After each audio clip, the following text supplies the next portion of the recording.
quick quote. Call 800-652-5241 now. Drivers who are covered will not have to pay for covered repairs again. This protection plan is at an all-time low. Additionally, drivers who activate this vehicle protection today will also receive free roadside assistance, free towing, and car rental options at no additional cost. Call us for your free quick quote today. 800-652-5241. That's 800-652-5241. What do you have to lose? Call 800-652-5241. Again, 800-652-5241. To have a roof over your head, a nice roof over your head, is very important. That's Rick talking about his experience with Rhino Shield ceramic coating. We got Rhino Shield 18 years ago, and they were very cooperative on getting us the right paint. They were in and out and done in no time. Once it was finished, looked great. We were very happy with it. The main reason Rick called Rhino Shield is because it's backed by a 25-year transferable warranty. We've watched a lot of people get their house painted 3 or 4 times, and we haven't had to do any of it. I don't know about you guys, but I don't want to have to paint it every 5-7 years. Take a tip from Rick and put down the paintbrush and call Rhino Shield for your free evaluation. 877-25-RHINO.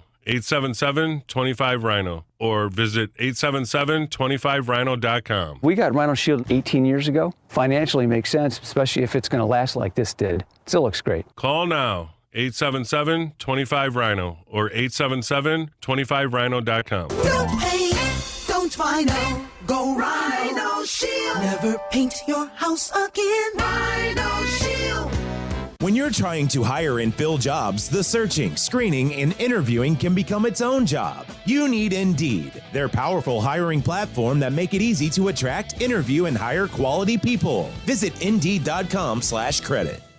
The choice of a lawyer is an important decision and should not be based solely on advertisements. When companies decide to take shortcuts, the safety of our families are at risk. At Underlaw, we find and expose those shortcuts.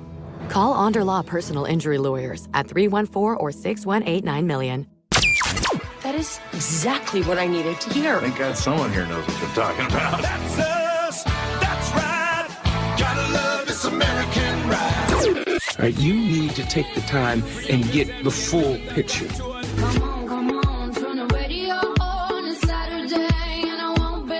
Don't get me wrong, I love the ladies. I mean, they rev my engine, but they don't belong in the newsroom. It is Anchor Man, not Anchor Lady. What do you want from me? I'm not America's sweetheart. Goodness sake, kid. Keep your voice down. Your father's listening to the radio. I'm not America's sweetheart. This is the Annie Frey Show. The Attorney General's office effort to remove Kim Gardner as circuit attorney should even move forward. First, let's listen to those arguments we heard in court. They haven't stated a single allegation against Ms. Gardner that she intended for any of these outcomes to happen.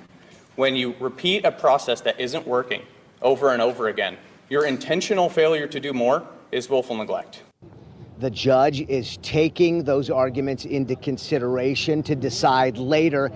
So, okay, Fox 2's Chris Hayes reporting on what took place yesterday regarding the Kim Gardner trial. Missouri Attorney General Andrew Bailey looking to remove her from office, and we're going to wait and see how that develops. We've got Kevin Killeen coming in the studio in about 15 minutes from now, so you're going to want to stick around and hear what Kevin Killeen, KMOX reporter who is in the courtroom, is going to lay it all out there for us. So if you have questions that you would like to ask of Kevin Killeen, put them in the comments on the Annie Frey YouTube channel, and we will get to as many of those as we can when Kevin Killeen joins us, probably around 12:25 or so. So stick around.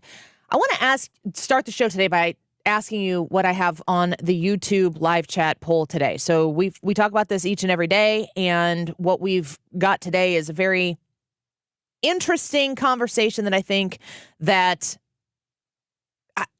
when I ask these questions, I always try to ask something that I don't know how the answer is going to turn out. So I'm very, very curious how you feel about this question today.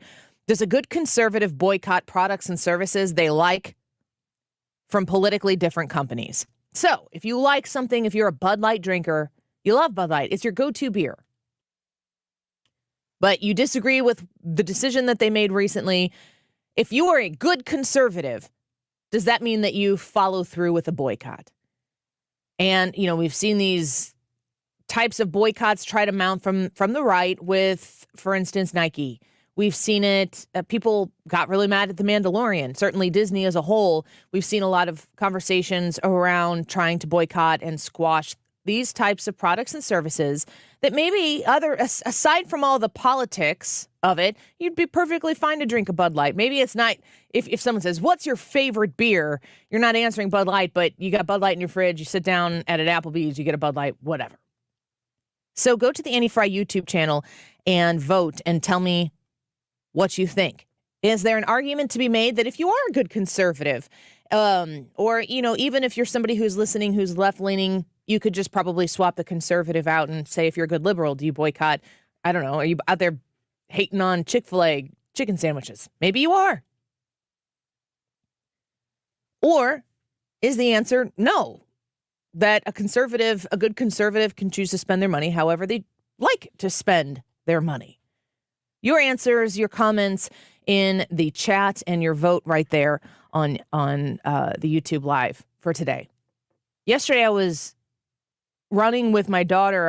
I do this pretty much every spring. I reboot Couch to 5K and try to get myself out and run. I don't like running, but I do it because it makes my body feel good when I'm done, and it's something that I force myself to do it because basically I don't like my body telling me I can't do things. So then I try to force it to do things that my body might be saying, no, you need to knock this off. Or if I go 2 more days, no, you need to keep this up. It's a really weird balance to try to thread that needle to figure out which direction your body is trying to push you. So I've been running. It's usually about somewhere between 40 minutes to maybe a little over an hour, depending on the day, that I spend out jogging and walking and running, whatever. My daughter has been going with me, my oldest daughter, and she's better at it than I am. And so we go on these jogs and these walks together, and we do spend time. We both have our own music playing, but usually by the time we get to the cool down, we end up discussing things and talking about things, whatever they might be. And it occurs to me while we are out there on a trail or on a sidewalk in town or whatever it might be, that we're talking about things that are really, really important things. And the conversation happening between us is a really, really important thing to invest time in as a parent, to have these discussions and to be an unequivocal safe space for kids to ask any question, to bounce off of you anything that they've heard at school or on the school bus or maybe at a sporting event, whatever it might be. And then I come home and I'm regrouping. I'm looking at the news and I'm thinking about Chicago and the fact that Chicago was overrun by rioters and looters again. I mean, the only thing that really kind of makes this story unique is how young a lot of these participants were. Deroy Murdock is going to join us at 1:05, and he's going to lean into that story a little bit. I'm looking forward to hearing what he has to say about it. The reaction of the, mayor-elect in Chicago is not to go out and completely and totally condemn what happened and say, this is not how Chicago is going to be run. He wants to make sure that you use this as an opportunity to think about these kids and understand why they might be participating in that behavior. A lot of people are looking at that and wagging their finger at it, saying that's not how you do things. That's not how we're supposed to do things. But the truth is that is actually part of how we find a solution, is to look at what's going on in Chicago and to see these teenagers, these young individuals who feel so much like they don't really have anything to lose by participating in this behavior, and they're certainly not going to have any consequences that they have to pay. Why are they choosing a life of lawlessness and chaos and participating in something that I certainly would never have dreamt of participating in growing up? Is it because, if you think of what the mayor-elect has said on these issues, is it because I was just raised in a different set of circumstances? I had a privilege in my child rearing years that these individuals don't, and that needs to be at the forefront of finding a solution for the issue that is taking place in Chicago. Don't get lost in a tunnel vision way of looking at the chaos in Chicago because you're on the right side of the aisle and you're looking at crime and you're looking at chaos and you're just thinking, it's just another, that's so Chicago. That's the most Chicago thing that Chicago could do, is just youth rioting in the streets and destroying cars and gunfire and just lawlessness, just chaos. You write it off and say, that's just Chicago. That's the way it is. That's what they care about. And then you listen to the mayor words that he had in, I think it was 2020 when there's riots taking place then, and he wants you to focus on why these kids are doing what they're doing. We do have to listen to what the mayor is saying there, but not for the reason that the mayor is saying it, because the words that he had initially spoken that wanted to focus everybody's attention on these kids that everybody wants to point at and say, or these rioters in 2020 that everyone wants to say, these rioters are the problems, the riots are the problems. And he's trying to say, no, we need to look at what's changing these kids into wanting to participate in this behavior. That was 3 years ago. It's only gotten worse. The policies that have been in charge in Chicago have not been pro-police policies. The mentality that's been in charge in Chicago has not been a pro-law and order mentality, and it's gotten worse. You have these riots taking place in the streets of Chicago this weekend, and the mayor-elect there wants us to focus on the real victims, and that's the people participating in the riots and the chaos. Running with my daughter yesterday and having these conversations with her about life, things that were really, really super deep and things that were completely surface level funny and, not deep at all, but just time spent with her. It made me think about the kids in Chicago that the left wants us to see as victims. And it made me realize that our problem in society right now, more in that moment running with my daughter than I've realized it outside of that, is that we don't as a society understand love anymore.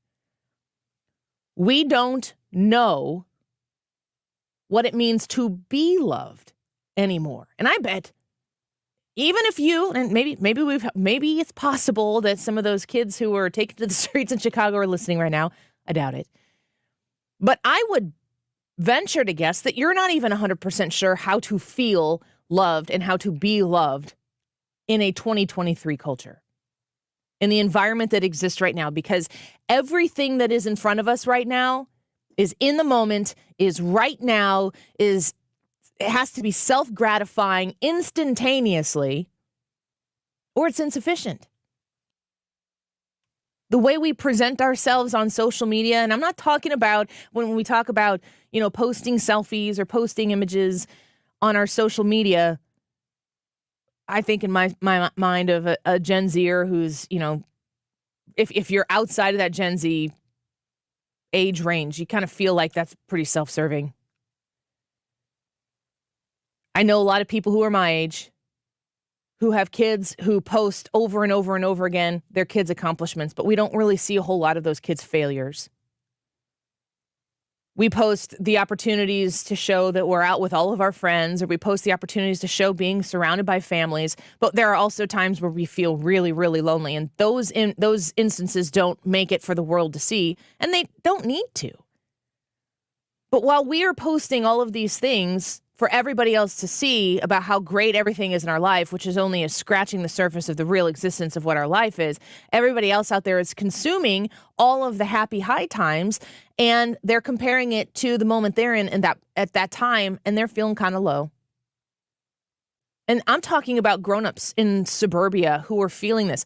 Now put yourself in the position of young people who are being raised by a generation who understands digital, who understands social media. They are saturated with images and videos and memes of what is good, and they're constantly comparing themselves to that and feeling not good enough. We all did that. It does not matter when you were born. It doesn't matter if you're part of the greatest generation or Generation Alpha, which I think is what my Molly is part of.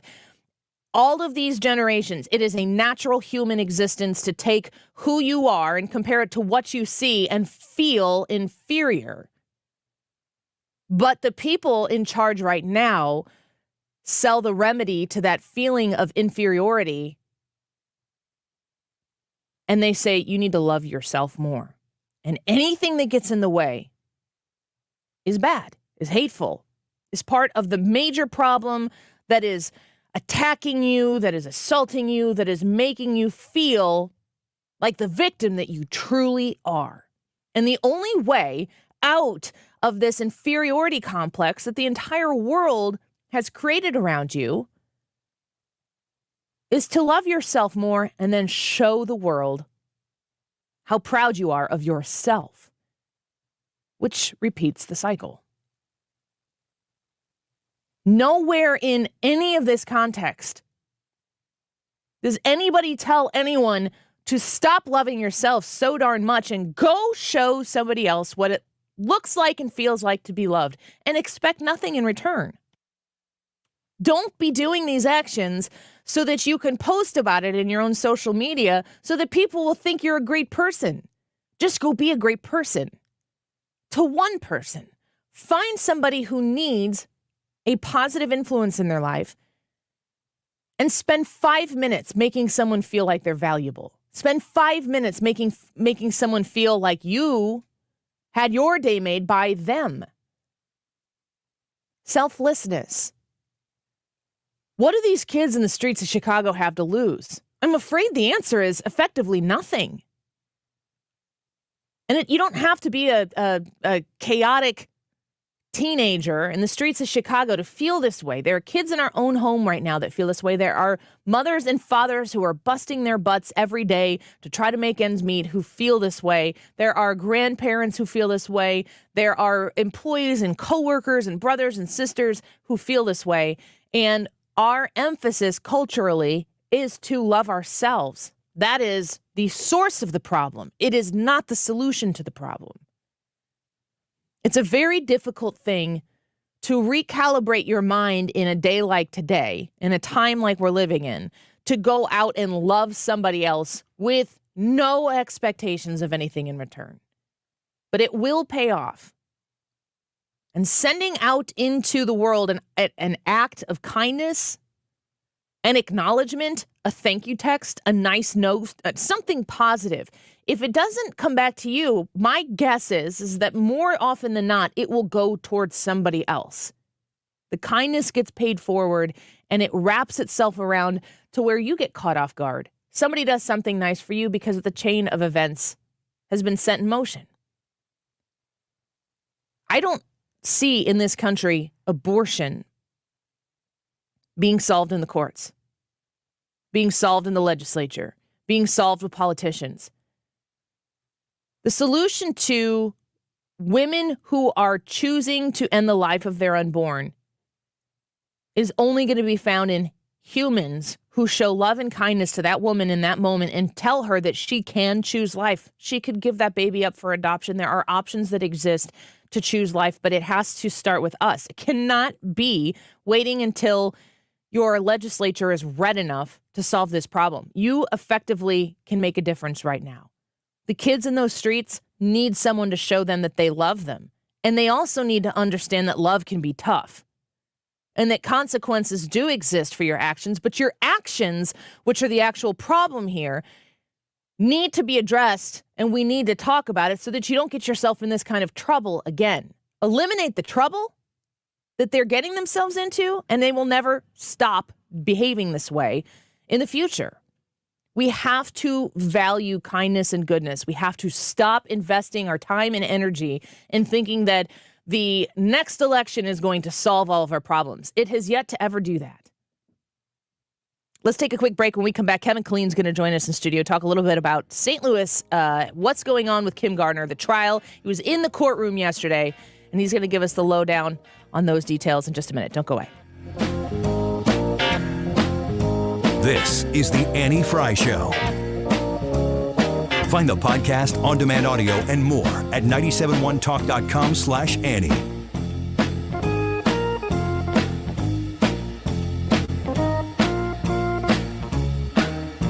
Stewart's American Mortgage is the bagel loan, and that is where you go to get your mortgage secured for the house that you want to make your dream home, and you get that mortgage with no closing costs. Have you purchased a home before? Do you know how much those closing costs can amount to? There's a lot of savings headed your way if you choose to connect with Stewie, Stewart's American Mortgage, and talk to him about how the bagel loan can help you. I have refinanced my home twice with the bagel loan. When I did it, it was to lower my interest rate. That might still be the case for you if you've gotten a mortgage in the last 6 months or so.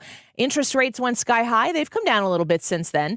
When you connect with Stewie, he can walk you through the refinance of that mortgage. And again, it doesn't cost you anything when you use the bagel loan. If you're looking to purchase a home, you want to position yourself in the best possible way to make sure that you're not spending any extra money that you don't have to.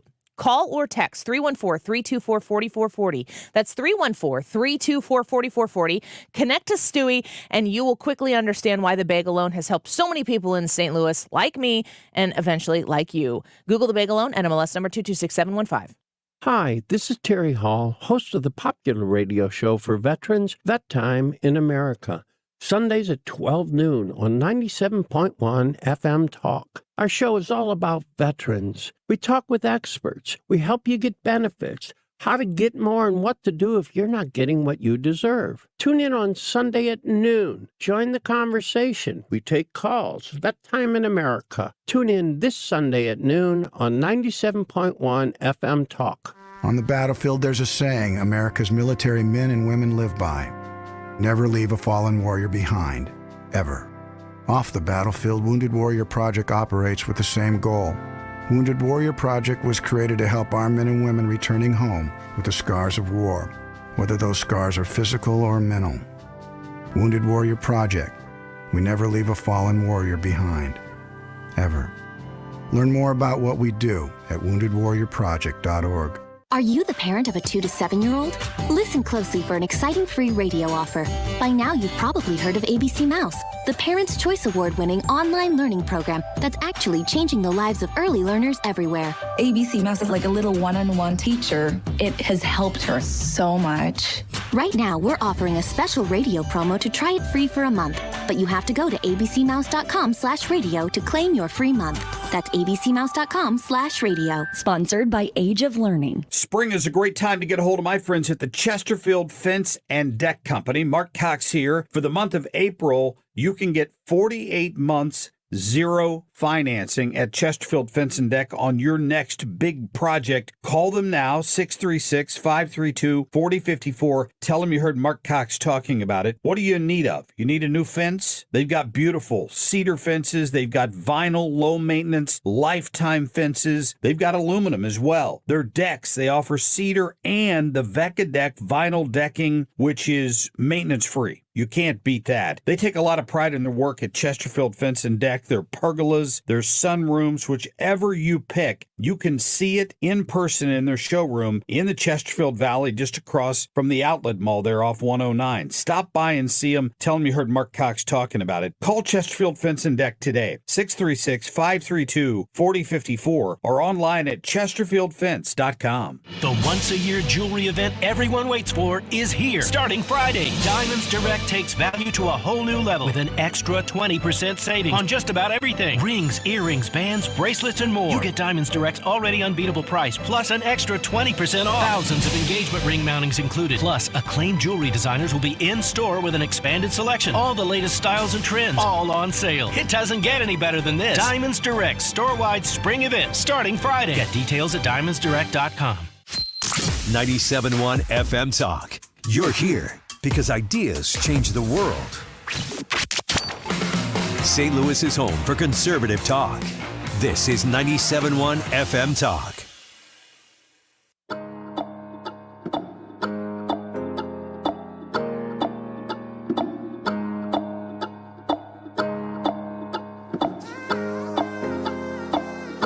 You're listening to The Annie Frey Show on St. Louis's home for conservative talk.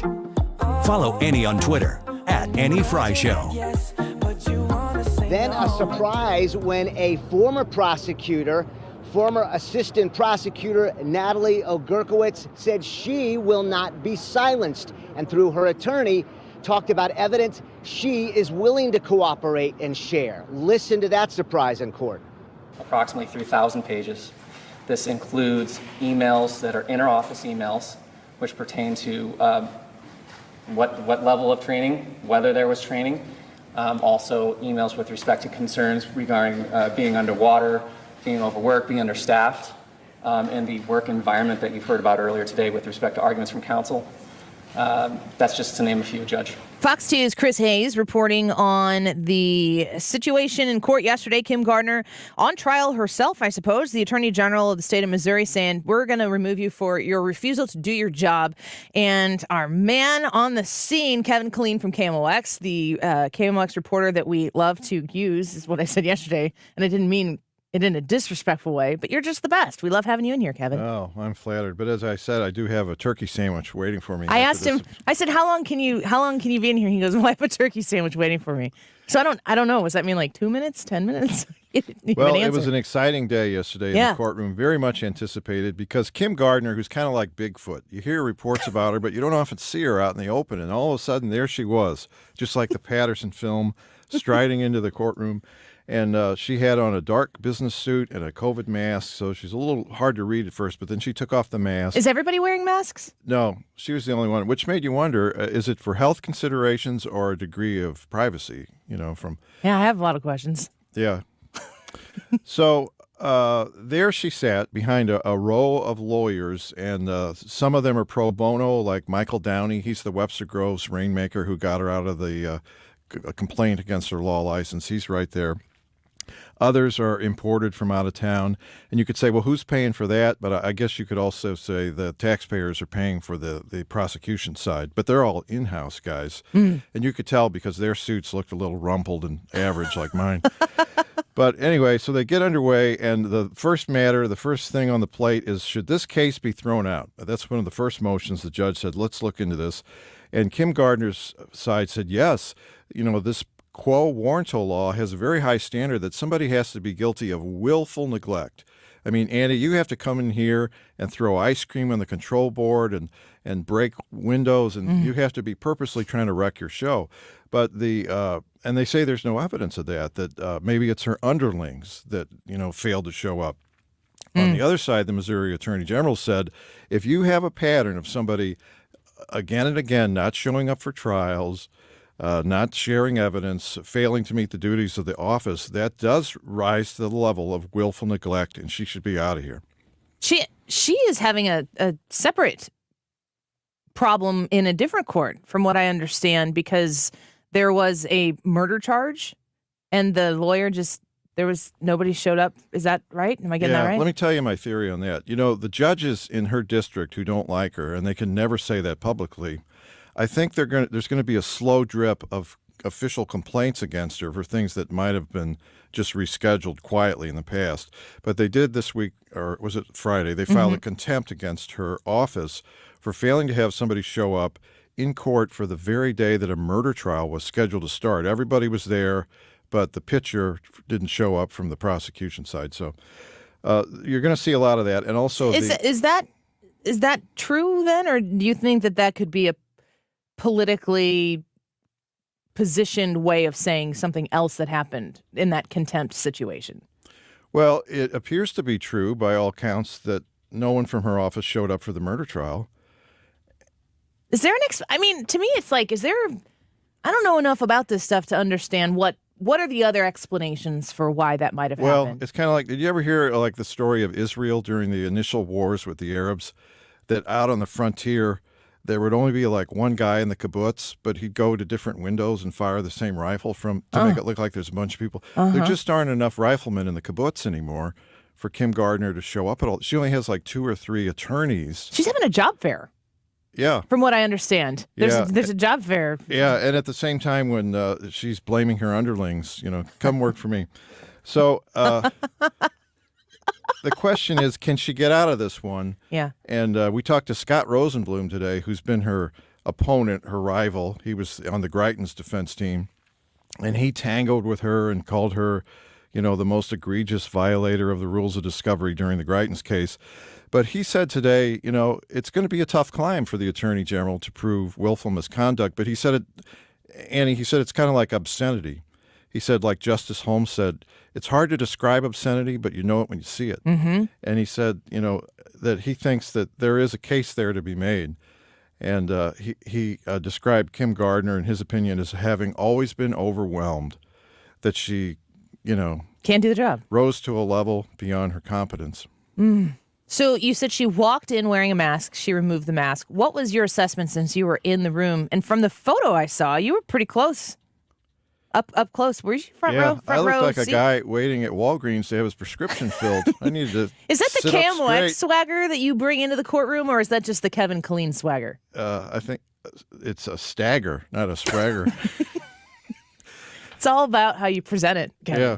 So in the courtroom, the feeling was that, this thing that we've talked about since the tragedy of Janae Edmondson is finally here, and all the players are finally in the room, and which way is it going to go? And at first, it seemed that maybe Kim Gardner's side was going to be able to push back all the discovery on evidence until the judge ruled on, am I going to dismiss this case? But then a switch flipped when the judge said, you should assume that I'm not going to dismiss this. Let's go on with the other motions. And at that point, everybody sat up like, okay, we have a ball game here. Did she, how does she present herself while she's sitting there? I would assume normally she's not used to being in that position, although she's probably becoming more and more familiar. Oh, she looked like someone who was invited to a Tupperware party and didn't want to be there. She was very stoic and kind of tight and fidgety in her clothing, and just, in an awful season of persecution where there's no good news from any corner. And I wonder if it will get to the point where she'll say, what's the point of not just resigning? We've heard rumors and rumblings that before this quo warranto was filed against her, that some approached her and said, Kim, can we get you a job at a college? Can we get you a job at a law firm? But what would be a way to save face and get out? And I wonder if they might reapproach. Like often in warfare, you bomb the enemy city and then you send the diplomats in to say, well, what are your terms of surrender? Mm-hmm. So maybe there's something like that going on, because this just seems like, if she wins the case, she still has no lawyers to go forward with. Life is just, what are we winning here? Yeah. If she were to lose the case and be removed, can she run again? Sure. Oh, could she win again? Sure. I mean, we've seen that. Who was the person in the St. Louis City Hall who was voted out of office or kicked out of office for hiring her relatives to paint the office and then ran again and won? Oh, man. I mean, not impossible. Yeah. What was the she has some rumors of my demise supporters. Have been greatly I exaggerated. think it was Sharon Carpenter, recorder of deeds. Well, Kevin, we appreciate the information, and I love getting your take of what's actually going on. There's going to be national news coverage of this as it goes on. This might not have risen, point in the trial process might not have risen to the attention of the national media, but do you think that the difference between the way the national news covers it versus how it actually impacts the city, there's a big importance for local reporting on this story? Well, that's a good question, because, in the past, the national news, including 60 Minutes, has been very favorable to Kim Gardner. They've portrayed her as a civil rights folk hero who's being picked upon by the old white guard. And they haven't really gotten into the issue of incompetence or dropped cases. But it'd be interesting to see how they would cover her at this point, because they've been very favorable to her in the past. Does it mean anything? Do you read into it at all that there has not been much mention from those people who have been previously favorable for those particular reasons, that they haven't really leaned into the start of this trial yet? I think they'll be here. You got to give them time. I mean, there's a lot going on. Newsrooms are shrinking all over. But I think when it comes to the tentative trial date is September 25th, that you will see national media here. And I expect that they'll give a fair coverage as to what's really going on, because that'll be part of the trial. Well, it's a big deal here in St. Louis, and Cam Wex and Kevin Killeen are all over it, and we appreciate your time. Thanks, Annie. We'll have you back maybe after your turkey sandwich. Right. Did you make that turkey sandwich, or was it made for you? When we were married, my wife said, I'll make you breakfast, but you're on your own for lunch and dinner. Yeah. No, wait. I'll make you dinner, but you're on your your own own for for breakfast and lunch. You've been waiting for those meals this whole time. Yeah. Thank you, Kevin. We appreciate it. Really interesting stuff from the Kim Gardner trial, and we will continue to cover that here with our friends from KMOX, Kevin Killeen, on the job at the Walgreens waiting for his prescription to be filled. I love that. Let's take a quick break. Wiggins America joins us in studio when we return. Don't go away.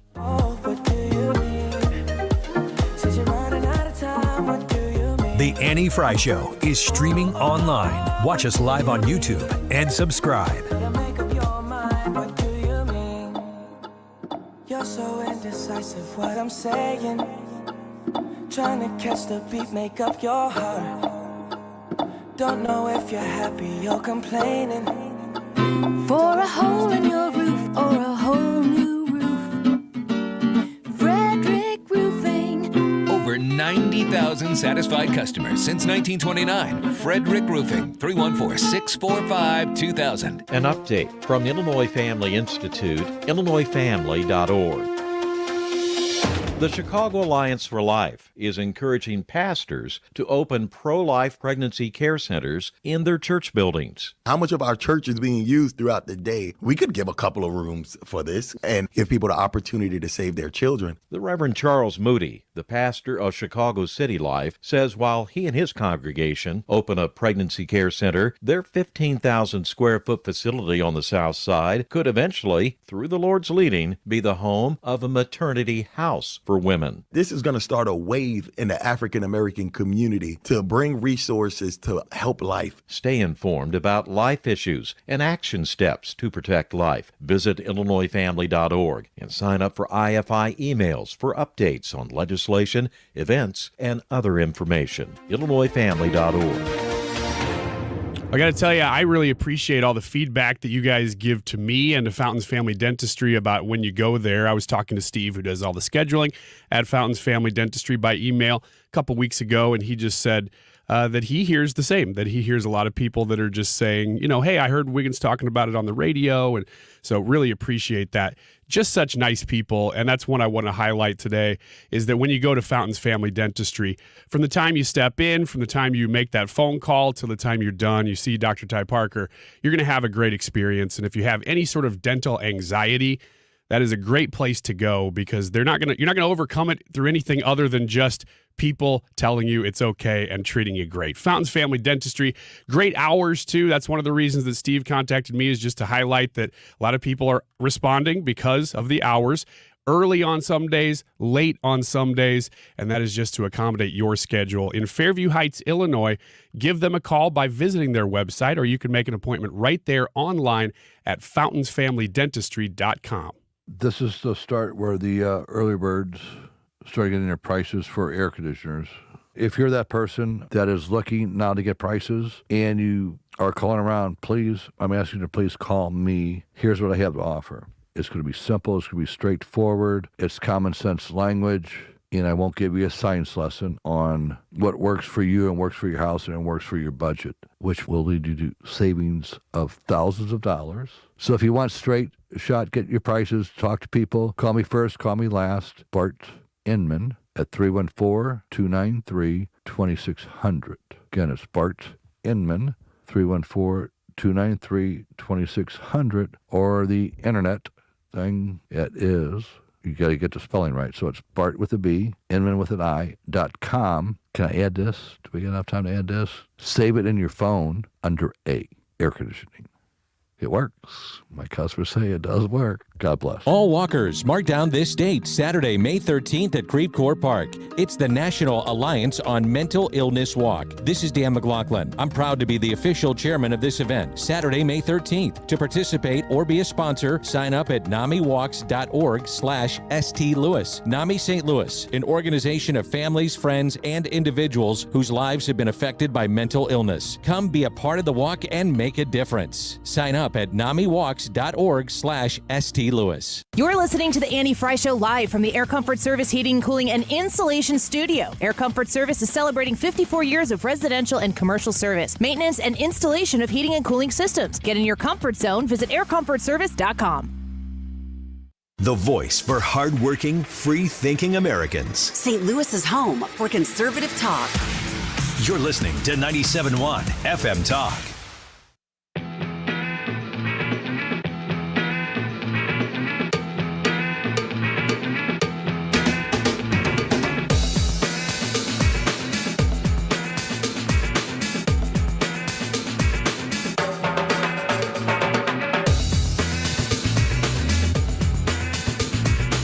This is the Annie Frey Show.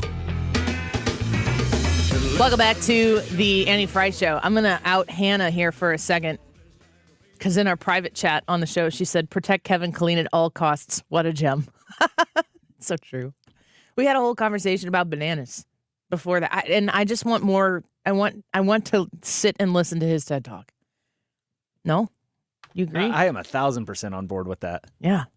The dude is so fun. When he was walking out of the studio, I said, lunchtime, eh? And he goes, yeah. And I said, what are you having? Turkey sandwich. Wiggins! Oh! Wiggins! As if he hadn't already told us that. All right, so this is about a term that is, I guess, new. It's called pronatalism. And if you want to know what that is, we turn to Arya Babu. She quit her job at a think tank to dedicate herself to something that most people have never heard of. That is pronatalism. She worked in public policy for several years. She was 26 at the time, and she had an alarming realization about the future of the world and the UK where she lives. She said, the human species is declining. Quote, it became clear to me that people wanted more children than they were having. Considering this is such a massive part of people's lives, the fact that they were not able to fulfill this want was clearly indicative that something was wrong. So I wanted to bring multiple questions to you guys about this topic, but the first being, do you find that to be the case? Is modern life stifling people from this desire to have more children that they're saying, you know what, I either am not going to have them or I'm not going to have less than I wanted to have? I don't think modern life is stifling them. I think people are stifling themselves. I don't, the Annie talked about this in the opening segment of the show. There's a very intense focus on the self. And if you want to have kids, if you want to raise kids, you can't have that focus. You have to be worried about the kids. And I think that there is an aspect, like people in the back of their brain, they're like, I want to have some kids. But then they start thinking about, oh man, I'm going to have to not do this anymore. Or I'm going to have to not do that anymore. I'm going to sacrifice this. I don't know if I want to sacrifice that. That's not society. That's self that's getting in the way. So I don't know that I would agree that there's an aspect of society that puts pressure on people not to have kids. Don't get me wrong on that. But it really ultimately, if you wanted to have more kids, you would make it work. You would do it. It's interesting to me that the superpower that women have is the one thing that culture says that they should stop doing. Is it uncool? I mean, do you think it is considered uncool to have kids now? I don't give a flying flip. I know you don't. Well, then is it uncool to have kids? Well, if you don't choose, if you are factoring if cool factor is part of why you're having kids, don't have kids. You are not mature enough to have children. Is the solution this? Because this article is a little bit ridiculous. I like the concept, which is why I wanted to bring it, because it's a good concept to be having that, hey, we have this couple and it's a big Silicon Valley thing, apparently, this pronatalism, that you're not prioritizing your own life and having kids well enough, you're prioritizing your career too much. And so there's, of course, because it's Silicon Valley, there are professionals that step into that void and say, well, let me coach you on how to do this better. But aside from the fact that this is like a super chic kind of West Coast thing, is it a culture that we're living in that is saying to you, you know what, you should prioritize yourself and you should prioritize your career now, kind of the opposite end of the gender revolution, the female empowerment movement? I think you could point to like videos that Chelsea Handler or Seth Rogen have made where they're like, oh, well, if I had kids, I wouldn't be able to do this. And I love doing this. So therefore I would have hated having kids and blah, blah, blah, blah, blah. Yeah, there's an aspect of culture that is very much pushing that agenda. But again, I go back to it. It's like, I don't buy it that people would say, oh, I really want to have more kids. But culture says that I shouldn't, so I'm not going to do it. I still think it's celebrated. When somebody has a baby, it's certainly for sure. very celebrated. And maybe we're living the Midwest life, and that's the way it is. Well, that's where the joy in having kids is when you have the kid, then everybody's like super happy. It's that whole like lead up to it and the fear of the unknown that gets everybody going, I don't know if you should, or I don't know if I should, or whatever. I think we're asking to try to explain the Venn diagram of where these two cultures intersect, and they don't.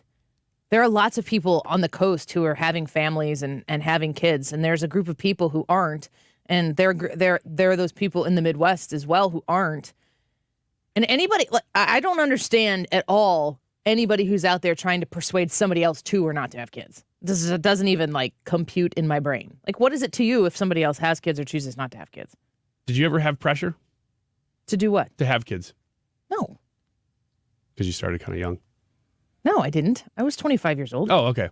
Well, I was much I'd like older. to explain that I was married for years and 25 years old when I had Charlie.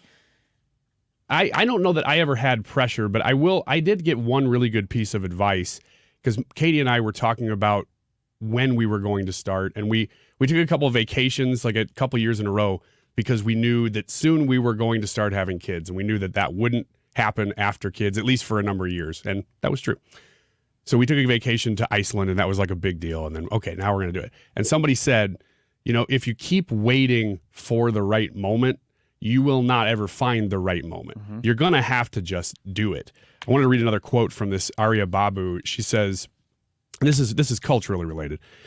It says, the first half of the gender revolution was women attaining educational attainment at parity with men, entering the workforce at parity with men. But the second half remains unfinished, leaving many women caught between mutually incompatible expectations at work and at home, the classic, how do you have it all problem.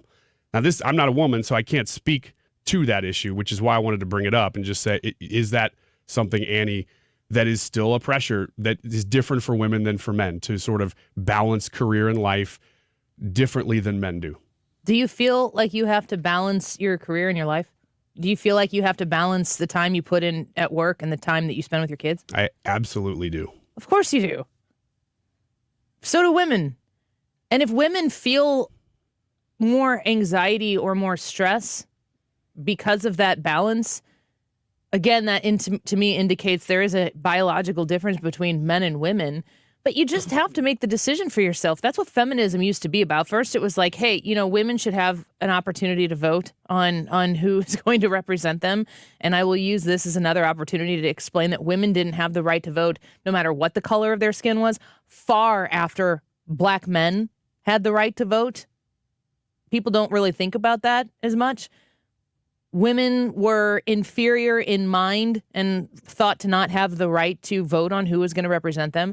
And then decades later, women decided, no, we should be able to be in a boardroom and have equal mind in there and equal opportunity to articulate our thoughts on an issue and be heard. That doesn't mean that you go to where we are right now, which is postmodern feminism. And because you're a woman, your opinion matters more than a man, because what they want men to do is, due to the fact that they're men, is to sit there and shut up. That's what feminists fought to equalize in the boardroom, was to be on an equal level with men intellectually and in a contributing fashion. Now feminists have gone so far off the beaten path that they are telling men to sit down and shut up just by virtue of the fact that they're being men. Women are the child bearers. My body will forever be different because I carried to birth 4 children. What I have to go through in life as the mother of 4 kids is incredibly different than what my husband will ever have to endure as the father of 4 kids. But the pressures that are on men to provide, which is another natural inclination that men have to provide and protect, is going to cause a level of anxiety in men that is not the same as the level of anxiety that women have. It varies between the sexes, and that's fine. But I can't understand for the life of me why anybody would ever look to what other people are doing to decide whether you are ready to have kids. Because if you're looking at what other people are doing, you're not ready. Considering modern pressures, last quote here from this article. It says, partly the problem is that middle-class parents are now expected to micromanage their children's upbringings much more intensely than ever before. It seems like in the past 6 to 7 years, we were allowed to be, even before that, allowed to be more feral. Now it would be basically considered abuse to leave your child alone all day. I actually really agree with that. That has changed, where you have to micromanage so much because culture has changed and is trying to get at your kids so much. It is a bigger job than it used to be. I worry, this is like, you're talking about cultural, but like when you're talking middle what do we say? Middle class families. Used to be the dad could go provide, the mom could stay home, or one parent, you could have a single income household and have a fairly comfortable life. And we're not in that situation anymore. And that kind of goes back to No, you are. People can still do that. And live fairly comfortably? Sure. You have to make choices. Yeah. I don't know, man. I have many people in my life who have a working parent and a stay-home parent. And with multiple kids. And that's what I grew up with. I grew up with that, and I think it's important. Yeah, maybe it is about making decisions, and the culture has put the pressure on you to not make that decision. Of course. What these postmodern feminists are saying, that they're telling women that you have valued yourself less if your priority is to take care of somebody else than to provide monetarily and from a personal career standpoint to provide for yourself. And there are very strong women who are saying, whatever, I want to stay home and raise my kids. And that is true feminism, that those women get to say, this is what I want to do with my life, and I don't really care what anybody else says about it. I mean, we are living in a world, this goes back to like the entire first segment that I did today, but we are living in a world where you are told to care about what other people think more than you care about what you think in your own head. And if you actually listen to yourself and figure out how you yourself can contribute to the lives of other people, that's just what pays dividends in the end. I don't understand anybody who's like worried about what everybody else is thinking when it comes to the choice to have kids, because you're not in a boy. Once you have kids, then you're really going to understand that everybody else has an opinion about everything you do all the time. If you're too wrapped up in that line of thinking before you have the kids, maybe just wait a minute until you're like, no, I would like to be a parent and have kids and be fulfilled in that way. After you have kids, you won't have time to worry about those things. That's the difference between men and women. Women always find time to worry. Let's take a quick break. Deroy Murdock on the show when we come back in just a minute.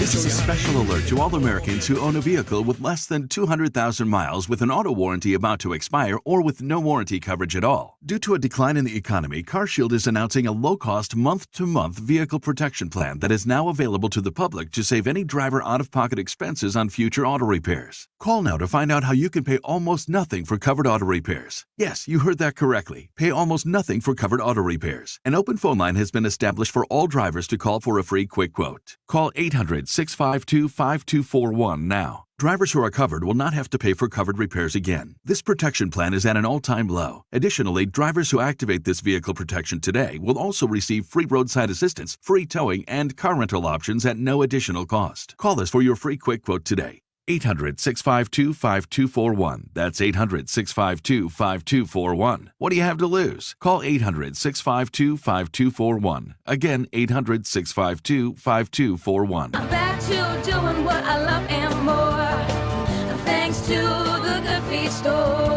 Hi, this is Arnold, owner of the Good Feet store. Do you hate standing on concrete floors because of foot, knee, or low back pain? I couldn't stand on hard surfaces. The pain would get so severe that I couldn't stand it. Tired of living in pain? I wanted to take off my shoes as soon as I got home every day. You need comfort in your life. Now I have no foot pain and I can wear any dress shoe that I want. Good Feet fits in all your shoes. Ladies, you can now be comfortable in your favorite high heels. Good Feet. No shots, no surgery, no medication. Call 314-317-9494 or visit one of our 2 locations. On Olive, west of I-270 in the Plaza with Subway, or in Shiloh, Illinois, across from Dearborg's. Thanks to the Good Feet store. Individual results may vary. Consult your physician for medical conditions. Visit the website goodfeetstlewis.com. Come in and try the Good Feet feeling today. Comfort, energy, performance, and pain relief at the Good Feet store. If you're looking at new windows for your house, Choose wisely. Mark Cox here for my friends at Window World. You want to go with a company you can trust. Ranked #1 in the number of windows sold in the country. That's according to Qualified Remodeler magazine. In just over 20 years in business, they've improved the look and obviously the thermal efficiency of over 70,000 customers in St. Louis. They're going to give you a lifetime warranty that covers all the parts and the glass breakage and the labor. It's a good product. Call them at 314-993-1800 for your free estimate. That's 314-993-1800. Window World won the Good Housekeeping Seal of Approval. That's not easy. They rely on the expertise of their in-house engineers and their analysts and their product experts to give that seal of approval. That should matter to you as well. Call for your free estimate right now. Simply the best for less at Window World. 314-993-1800. windowworld.com. KFTK FM Florissant. From the Under Law Injury Lawyers, GetJim.com studio. 97.1 FM Talk. Always live on the free Odyssey app. Seeking responsibility. I'm Matt Napolitano, Fox News. The family of Tyree Nichols has announced a more than $500 million lawsuit claiming negligence by the city of Memphis connected to his January death. For the torture, savage, brutal, dehumanizing, extrajudicial killing of Tyree Nichols. Civil rights attorney Ben Crump. The lawsuit also names the Memphis Police Department Chief C.J. Davis and the 5 officers dismissed and charged in connection with Tyree Nichols' death. President Biden will welcome the state legislators known as the Tennessee Three to the White House Monday after chatting with Justin Pearson, Justin Jones, and Gloria Johnson. The 3 lawmakers thanked the president for his leadership on gun safety and for spotlighting the undemocratic and unprecedented attacks on them in the Tennessee State House. White House Press Secretary Karine Jean-Pierre in today's briefing. Pearson and Jones were expelled for interrupting House proceedings at a protest calling for gun control. Johnson avoided expulsion. Both Pearson and Jones were reinstated by their districts. 2 teenage boys have been arrested and charged in the shooting deaths of 4 people at a Sweet 16 birthday party in Dadeville, Alabama. We can't get into a motive right now, absolutely, because that would be part of an ongoing investigation. Sergeant Jeremy Burkett with the Alabama Law Enforcement Agency. At least 32 people were injured in Saturday's mass shooting in Dadeville. An Oklahoma official is stepping down after apparently being caught on tape discussing killing reporters and lynching black people. Oklahoma Governor Kevin Stitt's office confirming they received the resignation letter from McCurtain County Commissioner Mark Jennings. The state's Bureau of Investigation continues to look into the matter. America's listening to Fox News.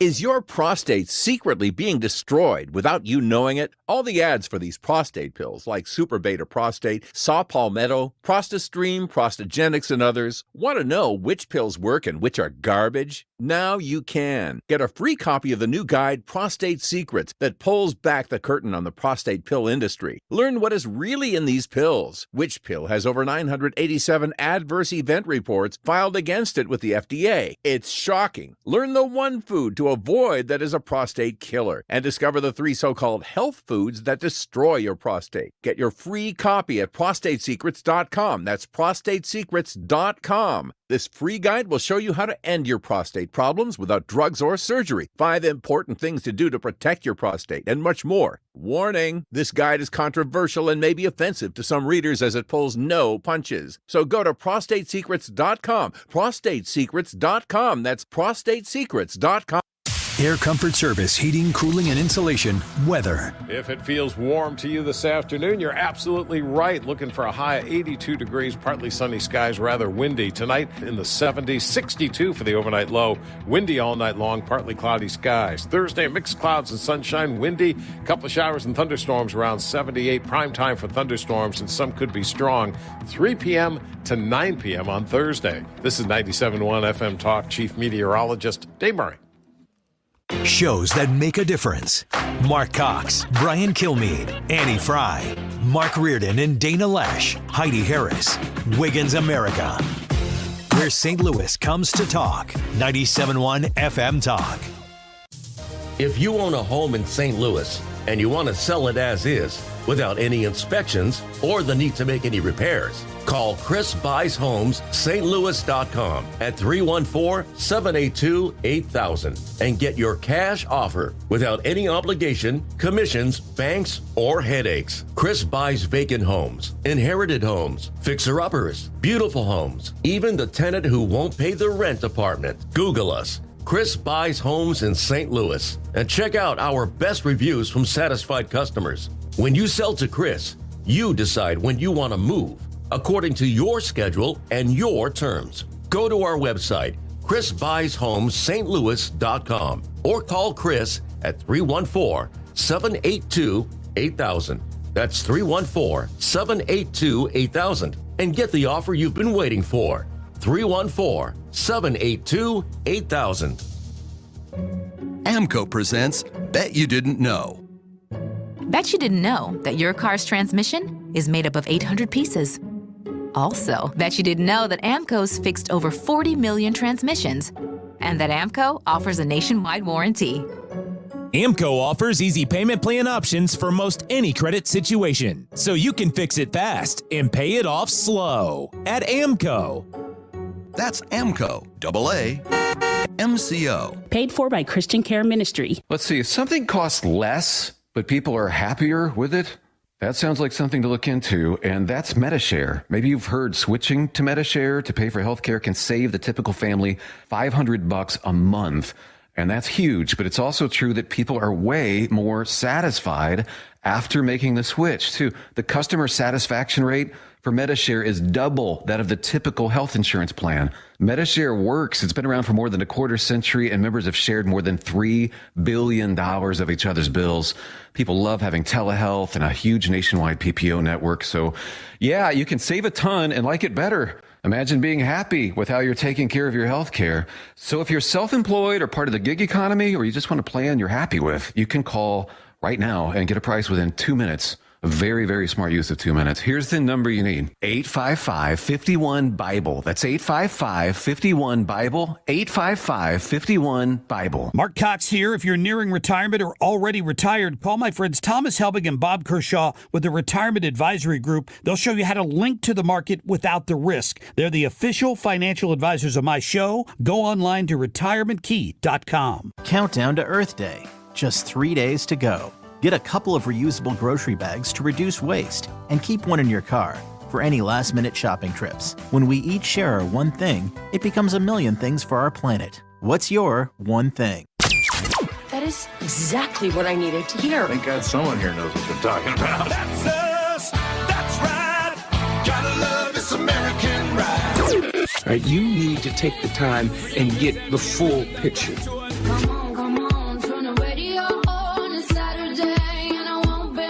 Don't get me wrong, I love the ladies. I mean, they rev my engine, but they don't belong in the newsroom. It is Anchor Man, not Anchor Lady. What do you want from me? I'm not America's sweetheart. Goodness sake, kid. Keep your voice down. Your father's listening to the radio. I'm not America's sweetheart. This is the Annie Frey Show. Food because that's how they can eat? The real answer is, how do we make sure, the question is, how do we make sure that people can eat? Look, no one is going to condone, behavior that quite frankly speaks to a level of desperation. So you're not condoning looting? I'm saying that people are acting out of desperation. We don't want a society that is acting out of desperation, but you have to pay attention to the cries that people have. So you're not condoning looting? There's no way to embrace that. What I'm saying is you can't condone the looting that corporations continue to do every single day when they take tax dollars from black, brown, white folks all over the city of Chicago so that they can turn a profit. So now Mayor-elect for Chicago, Brandon Johnson, I think, is that sound from 2020? I think that was the sound from 2020. Do you know? I believe it is. I don't know for sure.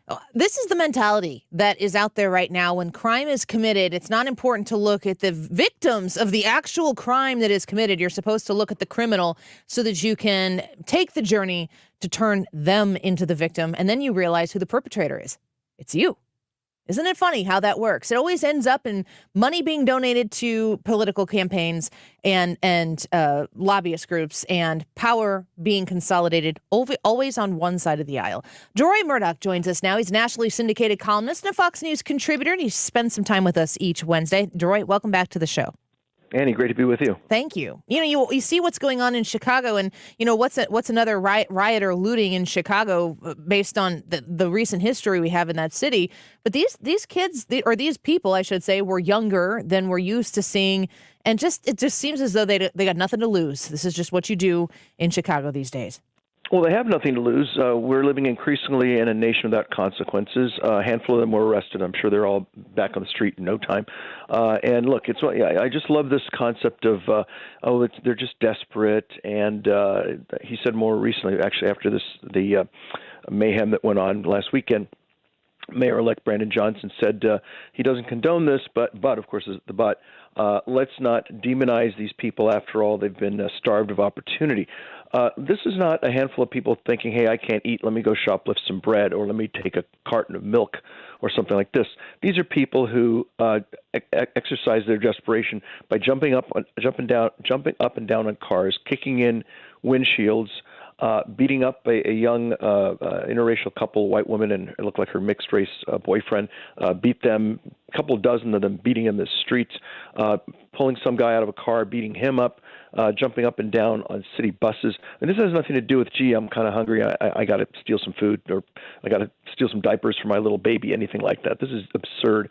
And you don't exercise your desperation or frustration by doing something like that. I suggest maybe signing up for a class, learning some skills. If you're still in school, sitting your butt down and doing your homework, that's how you get out of a desperate situation. That's how you increase your opportunity. And as you say, the left, people like Brandon Johnson, folks like this, it's just one excuse after another, after another for violent thugs, and little to any sympathy for their victims. Deroy, I think about, I'm a downstate Illinois resident. So as Chicago goes, so does Illinois. And I think about those who live in upstate New York, and they go the way of Manhattan and the rest of New York City. And it does seem very hopeless. And watching Chicago say, no, we've had enough of Mayor Lori Lightfoot, and then double down on the policies that she brought and go even further to the left, it makes me wonder if some of these states or these cities specifically are a lost cause for people who believe that conservative policies would solve some of these problems. It sure seems that way. I mean, I'd like to think that there's some hope somewhere, but they have the opportunity, the voters in Chicago, of electing a man named Paul Vallas, who was a moderate Democrat and talked about law and order and bringing the police back in to restore safety in downtown Chicago.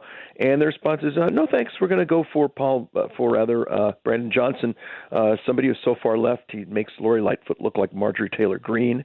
I think the people of Chicago will be missing Lori Lightfoot in the next few months, and this guy turns out to be even more intensely, and there's something more intensely police than Lori Lightfoot was, and more, gee, let's help out the victims let's help out the perpetrators who care, frustrated. Many others will just get on planes and get out of there and move to Florida, move to Texas, move to Tennessee, what have you. And they'll take the tax base with them, and the left will have even less money available for their wacky, crazy schemes. And this guy, Brandon Johnson, his economic policy is let's increase taxes on wealthy people, let's increase taxes on wealthy neighborhoods. And they don't seem to understand that people at some point say, I've had enough of this, and they get on planes and get out of there. Unless you've got the courage to surround Chicago with a wall like Berlin and keep people trapped there, this is not going to work. People just say, you know what, I'm going to go to Florida. It's sunny, it's gorgeous, they'll be nice to me, it's safe. I don't have to put up with this garbage anymore. And by the way, it'll be really nice to pull palm fronds out of my driveway as opposed to shoveling snow out of the driveway when it's knee deep. Yeah, I hear that part for sure. Speaking with Deroy Murdock, who you see regularly on Fox News, a Fox News contributor. He's a nationally syndicated columnist, writes for a whole host of different places. I'm looking at these cities, one after the other. We could go to San Francisco, New York City, St. Louis, certainly Chicago, where crime is rampant. The violent crime is getting worse. It's becoming less and less safe. The same people who are in charge who were in charge when, crime was bad and has gotten worse. We just keep the same people in charge. And this should be an issue that is at the forefront of the man in charge, Joe Biden. But he's spending his time focusing on, of course, that green agenda and climate change and the kind of cars we drive and stoves that we cook on. How separate, can't think of the word right now, but how apart is this president from the average existence of Americans today? I think he's completely detached from what our actual needs are.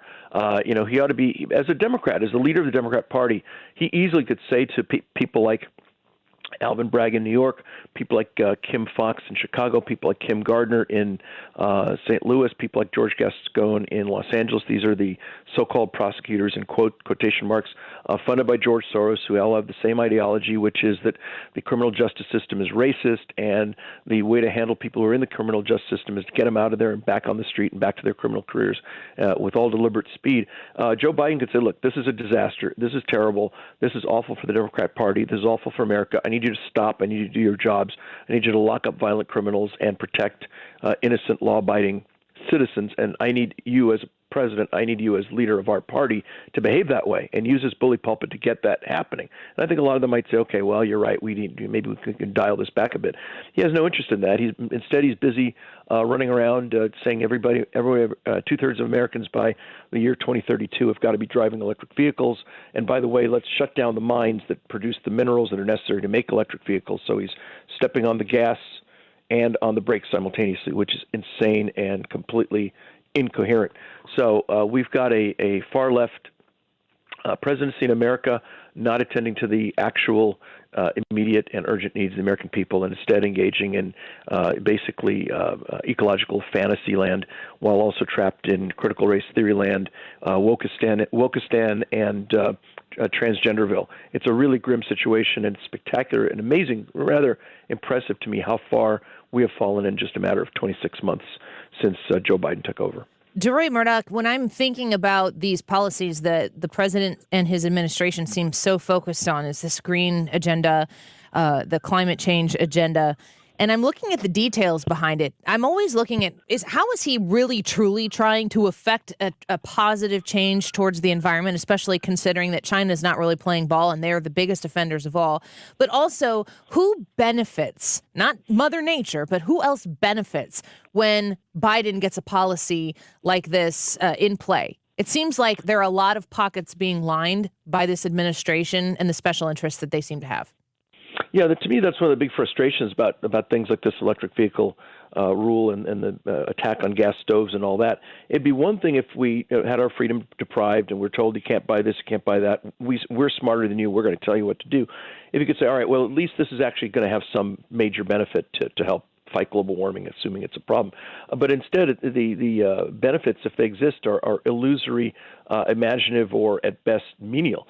For example, this whole effort to force us to drive electric vehicles, according to the White House, their numbers through 2055 is going to reduce carbon dioxide by a grand total of 10 billion tons over the next 32 years.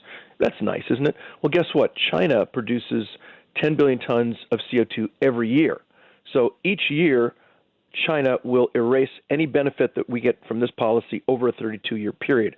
Or to put it another way, this $10 billion ton reduction in CO2 is going to vanish into a 320 billion ton cloud of red Chinese carbon. This is absurd, ridiculous. We're going to turn our economy upside down for little to any microscopic environmental benefit. And at the same time, if we're going to shut down our mines in this country to get cobalt, manganese, lithium, copper, things you need for making electric vehicles, the other place where this stuff is produced is China. So if anybody benefits, any lines get pocketed, it's going to be the pockets of the Chinese Communist Party. They're the ones who are going to be laughing all the way to the bank as we wreck our economy with very little economic advantage, and the financial benefits and advantages going to Xi Jinping and his pals in Beijing. The last question before we let you go. We're speaking with nationally syndicated columnist and Fox News contributor Deroy Murdock. I am watching the culmination, the coming together of people who are looking to run for president in 2024. The man who is the president hasn't decided publicly, at least, if he's going to run again. But there are really important issues facing Americans, and those Americans may disagree on what those important issues are. But I'm wondering if you think that the 2024 presidential election is going to be about issues and about these concerns, or if you think it's going to come down to personalities. Well, I hope that comes down to issues. I mean, the basic question should be a referendum on Joe Biden. Are you better off now than you were 4 years ago? And if things improve and things turn around and all these crazy schemes actually pay off and people are feeling great in 2024, then, put Joe Biden back in. If things continue as they are now with more mayhem, more chaos in the streets, inflation continuing to go on, tremendous wasteful spending. I just saw $274 billion, almost $247 billion, almost $250 billion last year alone in wrongful payments, overpayments, and payments to people who shouldn't have gotten checks from the government. That kind of profligacy continues. People might say, you know what, we've had enough. Joe Biden needs to go back to Delaware, and we need to put Donald J. Trump, Ron DeSantis, or I assume whoever the Republican nominee is, into the White House. I hope that's what people focus on. Unfortunately, a lot of people like to think about, gee, I want to have a beer with this candidate. I'd love to have this person over for dinner. People need to stop focusing on that, because you're not going to have beer with Trump or Biden. You're not going to have Ron DeSantis over for dinner. This isn't going to happen. So let's stop focusing on these imaginary dinner guests and drinking partners and focus on who will be the best commander-in-chief for the U.S. military and the best person to guarantee our freedom and our prosperity in America, and focus on that. If you want to have a beer, you want to have people over for dinner, call your friends up, and don't expect the President of the United States to come over and be, downing Jell-O shots with you. Jell-O shots. I didn't have that on my Deroy bingo card for today, but I like it. Deroy, thank you so much. We love speaking with you. Look forward to having you back.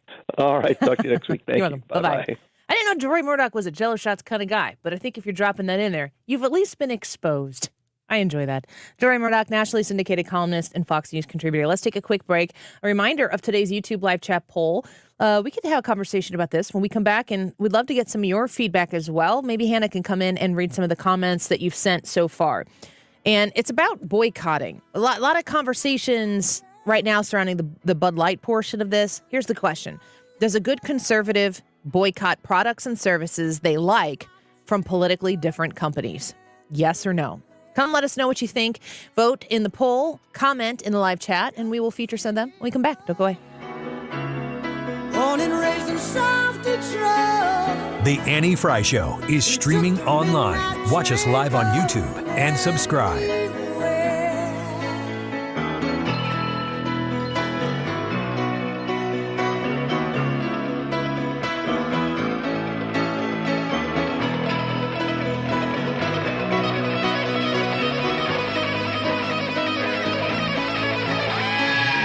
Business or church looking tired, chalky, or in need of curb appeal? Go Rhino. Tired of painting year after year? Go Rhino. Our unique 3M ceramic technology is perfect for brick, stucco, aluminum, steel, color lock masonite, and more. It's backed by our 25-year transferable warranty to not chip, crack, or peel. Great if you're staying, and even better if you're selling. Our ceramic coating allows you to maintain all of your architectural features. The decision to do vinyl will leave your home looking like a plastic moldy box. With Rhino Shield, in 15 years, your home will still have that, wow, it looks like you just got it painted. We've done large condo complexes, parking garages, pole barns, and commercial strip malls. We coat sloped and flat roofs to extend their lives too. Evaluations are free. 877-25-RHINO or 877-25rhino.com. See what we did there? Genius. Tell them, ladies. Don't paint, don't vinyl, go Rhino Shield. Never paint your house again. Rhino Shield. The once-a-year jewelry event everyone waits for is here. Starting Friday, Diamonds Direct takes value to a whole new level with an extra 20% savings on just about everything. Rings, earrings, bands, bracelets, and more. You get Diamonds Direct's already unbeatable price, plus an extra 20% off. Thousands of engagement ring mountings included. Plus, acclaimed jewelry designers will be in-store with an expanded selection. All the latest styles and trends, all on sale. It doesn't get any better than this. Diamonds Direct store-wide spring event starting Friday. Get details at diamondsdirect.com. Finding great people to hire is like trying to find a needle in a haystack. It's pretty difficult, right? Well, ZipRecruiter has mastered finding a needle in a haystack, so they take it to the next level. They make hiring so simple that it's like finding a needle in a needle stack. And that's why you should try ZipRecruiter for free at ZipRecruiter.com/radio. Here's what it's like to use ZipRecruiter. They have so many qualified candidates that it's easier to find the right ones for your roles. In fact, 4 out of 5 employers who post on ZipRecruiter get a quality candidate within the first day. That's a lot of needles. So how do they do it? ZipRecruiter's powerful technology sends you candidates who are a great match for your job, and you can even invite your top choices to apply. So if you want less hay and more needles, head to ZipRecruiter. And right now, you can try ZipRecruiter for free. That's right, free at ZipRecruiter.com/radio. That's ZipRecruiter.com/RADIO. ZipRecruiter.com/radio. ZipRecruiter, the smartest way to hire. Hi, this is Brian with Velocity Home Buyers, and I buy houses cash. If you own a house and want to sell it fast at a fair price, call me at 314-782-3333. I can pay cash and close in as little as 7 days. I buy houses in any condition and any price range in the St. Louis area.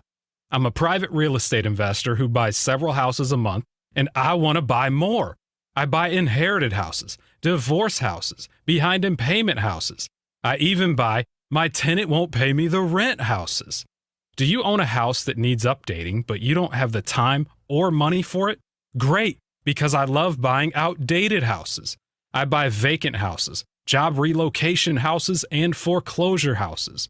If you own a house and want to sell it fast, call me at 314-782-3333. That's 314-782-3333. Did your doctor send you to the lab to have tests done and you have no time to get it done? Well, I can help. Annie Frey here for Stay Home Medical. Learn more at stayhomemedical.com. The urgent care company bringing health services to you. Stay Home Medical will save you time by sending a highly skilled nurse practitioner to your home or office to draw blood and send it to the lab. Take care of your health. Get that lab work done without a trip to the lab. Let Stay Home Medical come to you. Book your appointment at stayhomemedical.com. That's stayhomemedical.com. For details and a list of all station contest rules, visit www.971talk.com/rules. The Mark Reardon Show. Missouri Congressman Ann Wagner is with us. Girls need their own athletic opportunities. They need to be able to compete against one another. Every parent of a daughter should be for this. Weekdays from 3 to 6. St. Louis's home for conservative talk.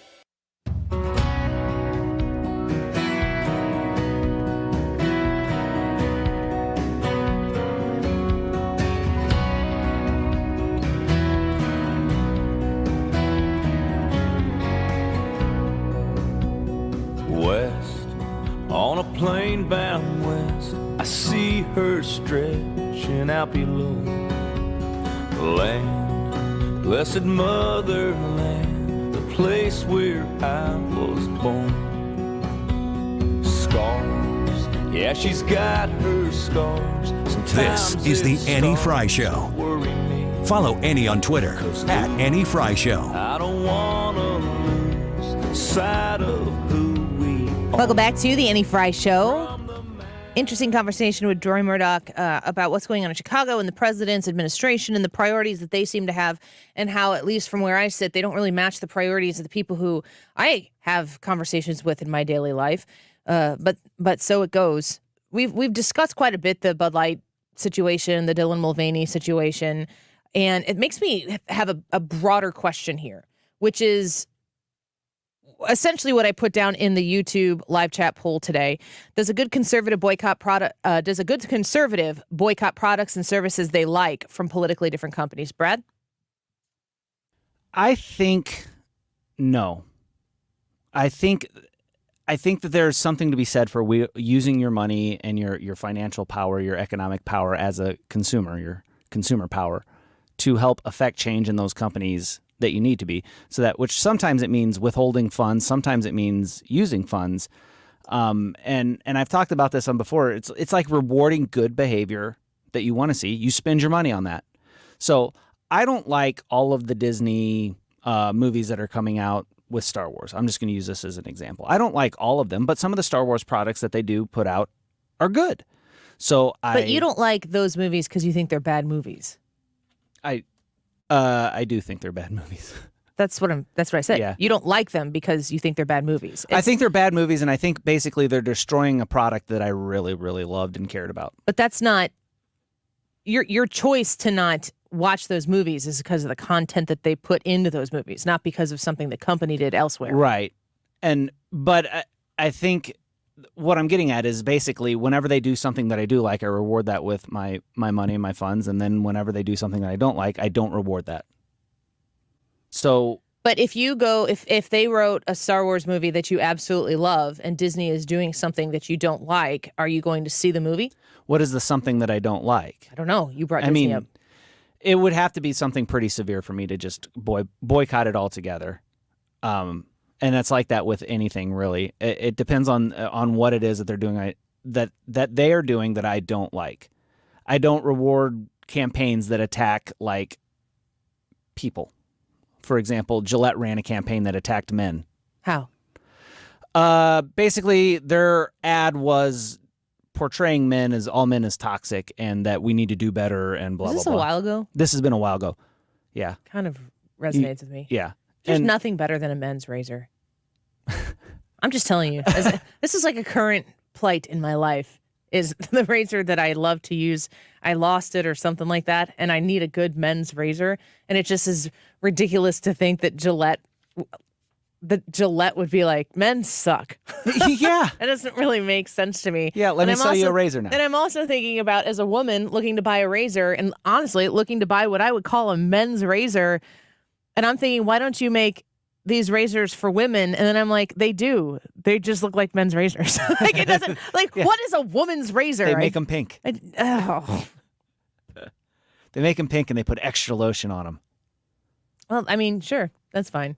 I look at a question like this: does a good conservative boycott products and services they like from politically different companies? This is about you, Brad, assessing what a good conservative is. Mm-hmm. And saying yes or no, that good conservative, you're talking about you. I'm not talking about you talking about you. The question is, what does a good conservative do? Man, that's a hard question for me to answer. That's Why? Not me. Because I'm a conservative and I don't do that. I don't tell other conservatives what they have to do. So is the answer no? That would be my vote, no. Is the most good conservative thing that one individual conservative can do is to mind their own business about how somebody spends their money? I think so. Is that crazy to think? No, that's exactly what my position is. It's like, that's your money, that's your thing. And I look at it and I go, I wouldn't do that, but hey, that's you. You know, your values aren't exactly like mine. As similar as you and I are, I know our values aren't 100% the same. They might be 99.9%. Now I'm curious which ones are different. Yeah. Where do we differ? But that 1% is your 1% or your 0.1% or whatever, and that's your decision. That's the way you need to do it. Now, I feel like we can have conversations and I can try to persuade you and that sort of thing. What's the issue? I'm curious now. You've piqued my interest. I don't know what it is exactly. I don't know, but I'm speculating. There's no way You're saying we can't be 100%. There's no way you and I are 100% aligned on everything. Oftentimes, I think that the values are the same, but the priorities are different. So maybe something. That's true. The values are really spot on, but my priority of one thing over the other will differ than your priority of one thing over the other. That's a great way of putting it. But when I look into the Bud Light is the most recent one. Nike is another one. I mean, are you going out? Maybe you're saying in your version of a boycott of Nike is that the next time you go out and you buy a pair of tennis shoes, you're just not going to walk past the Nikes. You might see some Nikes that you really, really like and would buy, but they ticked you off the last time they made a decision, and you're just going to move on to the Adidas or the Under Armour or whatever. Are you researching Adidas and Under Armour to know what they have gotten themselves into, or is it just the fact that the Nike thing is the current du jour of, oh, I'm a conservative and I can't do this? Because you might have Nikes on your feet that you bought when Nike didn't do that. Are you burning all of your Nike things? Are you getting rid of every Bud Light can that you've already purchased and is in your house? Are you having like one really good send-off? Well, that's kind of like my thing too. I don't understand that behavior because the money's already been spent. So you're not like actually causing harm to the company. You're just not using you know what I'm saying? You're just destroying their product, and that's more of a political statement, and it doesn't really affect things. Here's a comment from 19 Blues Lifer 70. It says, Annie is justifying her Disney crush. In fact, I'm not, because I don't feel the need to justify anything to you, because I know that my decision to participate in things that are Disney-based are going to upset other people, and I, in fact, don't care, because I work hard for the money, she's saying. I work hard for the money that I make. My husband works hard for the money he makes. We spend money in conjunction together for things that we value, and my value of those things is different. And I really do believe that the way I spend my money is none of your business. And the way you spend your money is none of my business. And if you're somebody who is a huge fan of Bud Light, and you're not going to stop drinking Bud Light, if I see you, and I know you to be conservative, and I see you drinking a Bud Light, and I say to you, man, what are you doing? You drinking Bud Light? And you say, I really like it. And I think that they really screwed that up, but whatever. It's your choice. The all or nothing of boycotts, where the impression of the boycott is for one person to determine what everybody else is doing, is not a boycott. That's a hive mind group thing, and a test for other people. That's not how conservatives are supposed to work. That idea of being free to work your tail off and make as much money or as little money as you need to make, and decide what you want to do with it, and not have somebody else come in and tell you how you will or won't spend it, is the liberty-loving way to be. I also think that the idea of curtailing spending, when we took that poll the other day, and we talked about how where are you at on Bud Light? You're never going to buy it again. You got no concern, or you're not buying it for now. It was about a 50% response rate of not buying it right now. Yeah. For people who don't like what a particular company, good, or service has been doing, and you want to make sure that the next 2-3 times you go to the grocery store, normally you'd pick up a 6-pack or whatever, you just don't pick up that 6-pack, but you're not swearing it off for the rest of the time. Is the goal of a boycott to ruin and finish the company, or is it to persuade the company? It's to persuade the company, or at least it should be to persuade the company. Like, it's like punishing a child. You don't want to ruin and destroy your child when you punish your child. You're trying to dissuade them from doing bad behavior. And so to me, that's what a boycott should be. We don't like that you're doing this, so I'm going to withhold the thing that's important to your company. For a company that's making money, I'm going to withhold money from you, my money from you, until your behavior alters. Now, if you choose not to alter your behavior, that's self-destructive behavior. That's not my problem anymore. And that company has then invested their time and efforts into explaining to people that I see what you're saying here, folks who are not buying our product anymore, but we believe in something else more than we believe in our need to have your money. Yes. They're making a choice. And at that point, you go your way, I'll go my way. I don't have any problem with people who have hardcore boycott mentalities. But most boycotts are based off of what the news media fuels the most. And if you're boycotting Bud Light right now, I mean, I'm telling you what, our house hasn't and isn't buying Bud Light right now, but I also I'm not the one who makes those decisions. So I don't know when it will show back up in my house, but it's not up to me. But if you are somebody who is not partaking in a good or service because of some type of behavior, and like Bud Light and Nike are the big ones right now, I think. Do you still not buy Gillette? Yeah, I don't buy Gillette. I actually stopped. I know I use a single edge razor, and so I got onto that because it shaves better and so. Did you find that after you stopped using Gillette? Yeah. So I was like, I'm going to go with this. And I know Gillette even makes a single-edge blade that I could use in my single-edge blade razor, but I'm just not going to do it. I still don't use Gillette. But that's more because in the time that I put them on the side, I found a better product that I liked better. Same thing with the shaving cream. I used to use Harry's shaving cream. I put them off to the side for one, and then I found Water Sweet soap and their shave bars, and that does everything. I was sad because the Harry's the shaving cream was really good, and I have sensitive face and get razor burn and all that stuff. And it was the first one that I found that didn't cause me any trouble. And then I was like, you know what though? It's more important to me to make a statement here, so I set that aside. But then, like I said, Water Sweet soap, I don't have that problem. You anymore. found something else in that and I'm just midst on that now. And for Water Sweet Soap Company has sponsored this show in the past, and they're going to come on here again for Mother's Day. By the way, if you go to their website and use promo code Annie, you still save 10%. You know a little bit about that company, and they're willing to come here and support us. So you have understood, in that instance, you've shopped local and you're shopping with somebody who supports local media that you listen to and subscribe to. But if you go and you don't drink Bud Light anymore, and now you're drinking like Coors Light, what does Coors Light stand for? Have you researched it? I have not. Well, nobody does. They just stop drinking Bud Light and they buy something else.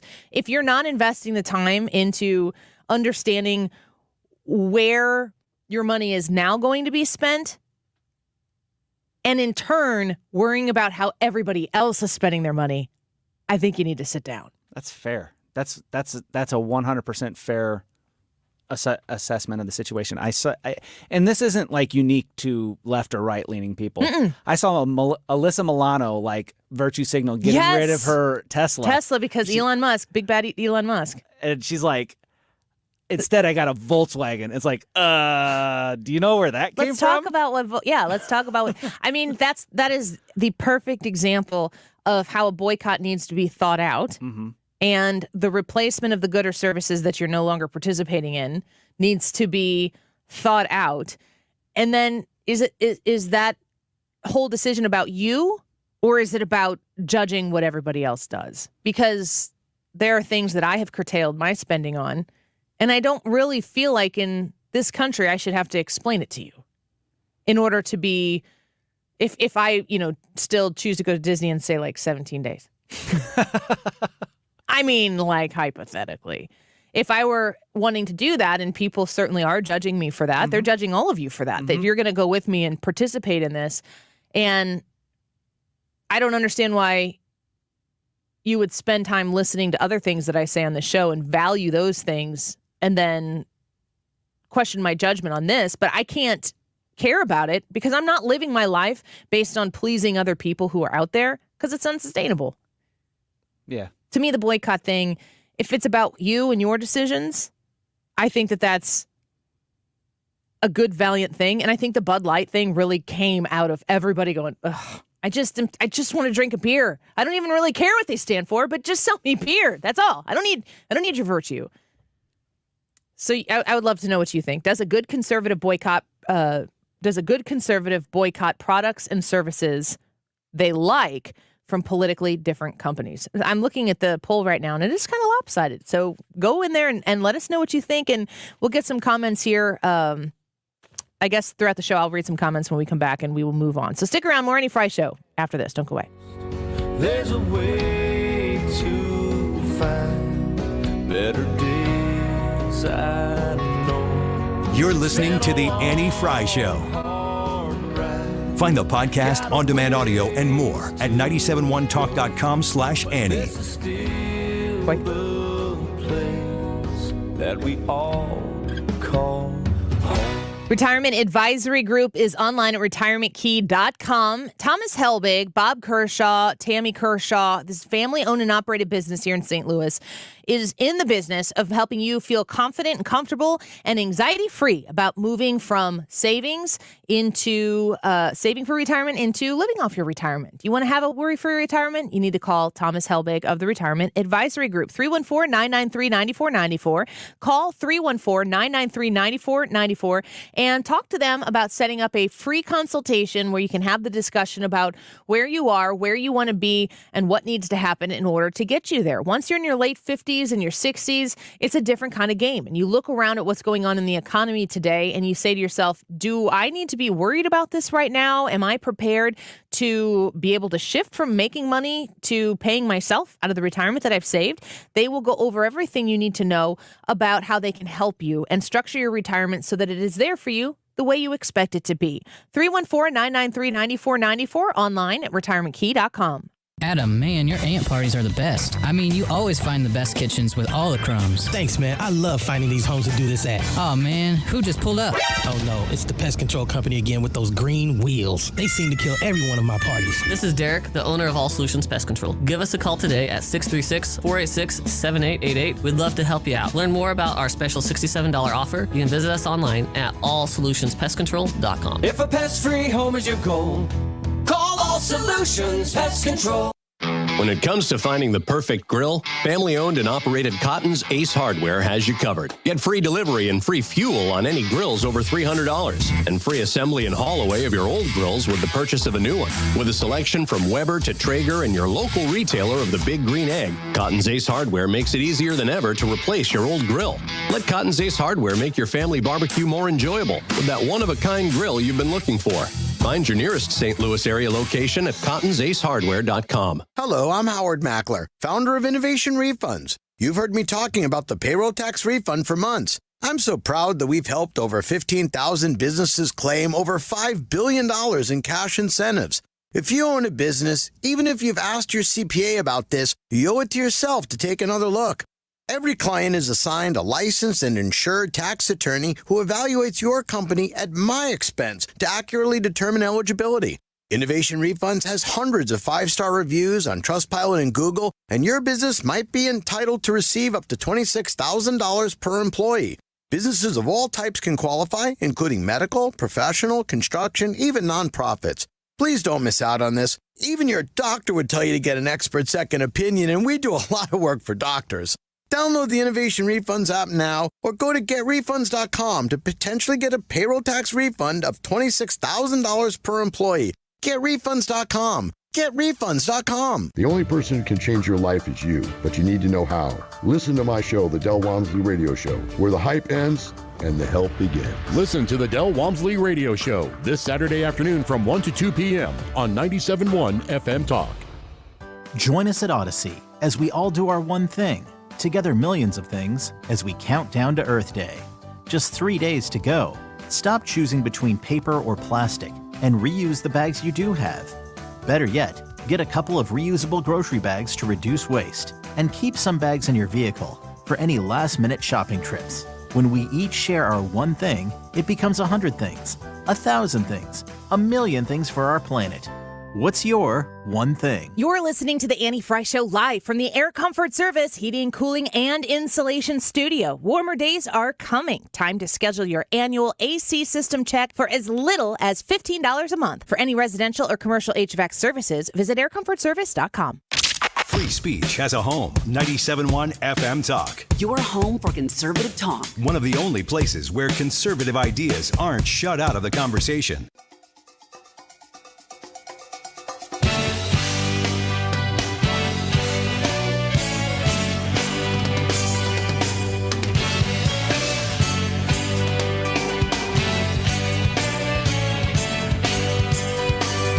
The Annie Frey Show is streaming online. Watch us live on YouTube and subscribe.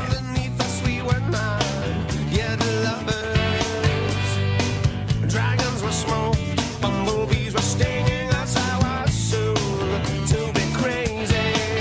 Eat, drink, and be merry, for tomorrow will die. Eat, drink, and be merry, for tomorrow will die. 'Cause a tripping believe.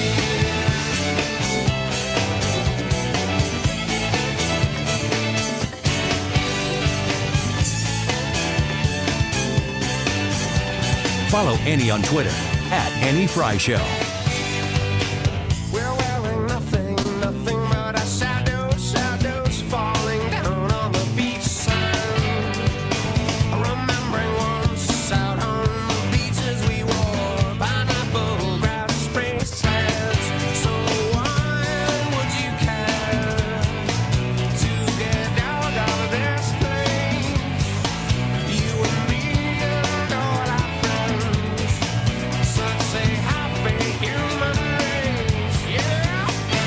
Is there objection? Mr. President, reserving the right to object. The senator from South Carolina. Thank you. I'll be very brief. To my colleague and good friend, Senator Schumer, I want to let you know that 99 senators agree with what you said about Senator Feinstein. We all hope, I'm the ranking member of Judiciary, she's a dear friend, and we hope for her speedy recovery and return back to the Senate. With all due respect to my colleague, Senator Schumer, this is about a handful of judges that you can't get the votes for, and I have been a pretty consistent vote in the Judiciary Committee in a bipartisan fashion. Understand that you won the election, we lost, and I want to make sure we process judges fairly. But the reason this is being made is to try to change the numbers on the committee in a way that I think would be harmful to the Senate, and to pass out a handful of judges that I think should never be on the bench. So the Dianne Feinstein question is one that is permeating a lot of different concerns that people have in the Senate. The Democrats have said, you know, we need to replace her altogether. And then she said, I will allow you to replace me on these committees. She had shingles. She's 90. Is that right? I think she's 90 years old. She has not been in service for a few months, I guess. And there are people who are saying we need to replace her. We need to be able to get some of these things done. Dianne Feinstein's not there. Her position is not, her vote is not being cast, and things are not getting done the way the Democrats want them to. Ryan, you emailed about this earlier, and you wanted to talk about this. What was your position on the issue? Well, it's just interesting because we've been talking so much about John Fetterman not being there, and he's kind of been, I don't know what to say, like high headlines, but if anybody's paying attention, he's been kind of the focus. But Dianne Feinstein actually has more of an impact because she's on this Senate Judiciary Committee, and they're not able to get through judges because she's the deciding vote. Ultimately, any one Democrat would be the deciding vote, and she hasn't been there since the middle of February. So it's basically just been stalled for 2 months. I think back to Nancy Pelosi made a comment earlier, and she was kind of sticking up, I guess, for Dianne Feinstein. I guess I think it's like a girl power moment. She was trying to defend Dianne and suggest that this is a sexist endeavor on the Democrat part. She kind of like wink, wink, nod, nod towards that. How come we're going after Dianne's position in the Senate and we're not talking about John Fetterman's position in the Senate? And I don't know, what's the answer to that question? Why? Why is Pelosi wrong? Well, between those two, I think she actually has a point. I mean, no, she's right. If you're just comparing those two, but I don't think that it's some sort of like sexist issue when you compare. For her, it's just that she's very, very old and she's having trouble keeping up with the demands of the Senate because she's had health problems. Well, but that's the same thing. It's the same thing with John Fetterman. It's not different. Yeah, the age is what's different. Well, I think I think because we're talking about two different states. We're talking about a swing state in Pennsylvania, so they're not going to pressure him to leave because they don't know what a replacement could look like. Whereas in California, you have a slam dunk Democrat that would come in to replace Feinstein. What do you think? As far as it being a sexist comment? Yeah. I don't know that it's sexist, but her logic and all that stuff with that statement tracks. Either it's an issue or it's not an issue. And the way that the Democrats are approaching this particular issue is this is a political issue. We can't get our judges across the line without Dianne Feinstein. So therefore, we need to get somebody else in there so we can get our judges across the line. That's all this is about for the left. So it's not principled. It's not, oh, she's old. It's not any of that. It's not she's a lady. It's she's not here to do the thing that we need her to do. And the party has been split on this, too. Right. Well, they don't throw a fit about Fetterman because Fetterman hasn't been holding up anything. They're able to do their stuff without Fetterman. Yeah. If it was 50-50 again, they'd be throwing an absolute fit about Fetterman. Yeah. The other thing is that Republicans have really held together their position on this because a lot of Democrats have asked, can we temporarily replace Dianne Feinstein on this committee? And you have Republicans on there like Lindsey Graham, who you just were talking about, and Senator Murkowski, of all people. You'd think, well, she would be one to say, sure, let's go ahead. They're all saying absolutely not. She either resigns, and that's the process, and then you replace her, or you wait it out. We're not going to give you the luxury of just replacing her because she's sick. Can I push a theory to you on why that is, why they're sticking together so much on this? The judiciary is Mitch McConnell's baby. If there's ever an area where you see him stiffen up and hold the line, it is the judiciary, Supreme Court or otherwise. He is whipping the Republicans together to keep them from doing this because he knows blocking these particular judges is important, and he's going to use his political power to do so. It's not a new thing either for the Republicans in the Senate to do that. It's not a new thing for Mitch McConnell to do that. I'm glad you said that, because my point was going to be this is exactly the same thing as the Merrick Garland stand that Mitch McConnell took in the face of a lot more pressure and a lot brighter and hotter spotlight when it was 2016 and they were looking to replace, was it Scalia's seat on the Supreme Court? And Mitch McConnell said, Obama, you can nominate someone. It is your presidential duty to nominate a name. And it is my duty and responsibility to choose whether we take that up in the Senate. And he chose not to. It was an incredibly politically charged decision that was what he deemed was in the best interest of A, the Republican Party, and B, the country. I would assume the country was a part of that factor, but I just assume that politics precedes all of that information. And when I'm looking at what they're doing right now, I think, yeah, this is more of the same. Mitch McConnell is a Mitch McConnell kind of guy, and his interest is based on wins as he sees the playing field. And I don't think that most Americans see the playing field the way Mitch McConnell does, nor would you, because his perspective on the playing field is incredibly different than yours and mine is. He knows the rules of the road and how to manipulate and maneuver all of them in the confines of what they exist in order to get the outcome that Mitch McConnell wants. And they keep putting him in that position to be that guy. So to see Lindsey Graham talking about this doesn't really surprise me that they're doing this. It's not really. This is not uncharacteristic, as Brad pointed out, for a Mitch McConnell Senate Republicans. But while she's out, the radical ones cannot. And I also think that Senator Feinstein has been treated very shabbily for 2 years now. Some of the radical members of the Democratic Party have been trying to get rid of her because they think she's not liberal enough. And I know this is a tough town. But Senator Feinstein has served for 31 years. We don't agree a lot, but she deserves better. And if you don't want somebody who is not going to be up to the job, then don't elect them when they're going to be 90 years old and in office. See that coming down the line and do something about it. Same with the president. But they chose that. And I firmly believe that they chose Joe Biden because they felt like he was the best chance to win against a Donald Trump. Basically the blank slate that could allow other people with strong policies to lead Joe Biden, because there's not many people you can put into the scenario of being the president of the United States that will allow themselves to be led. Joe Biden is physically being led by the arm by people currently in Washington, D.C. today. Stick around, more Annie Frey Show. Around the corner. Don't go away. This is the Annie Frey Show.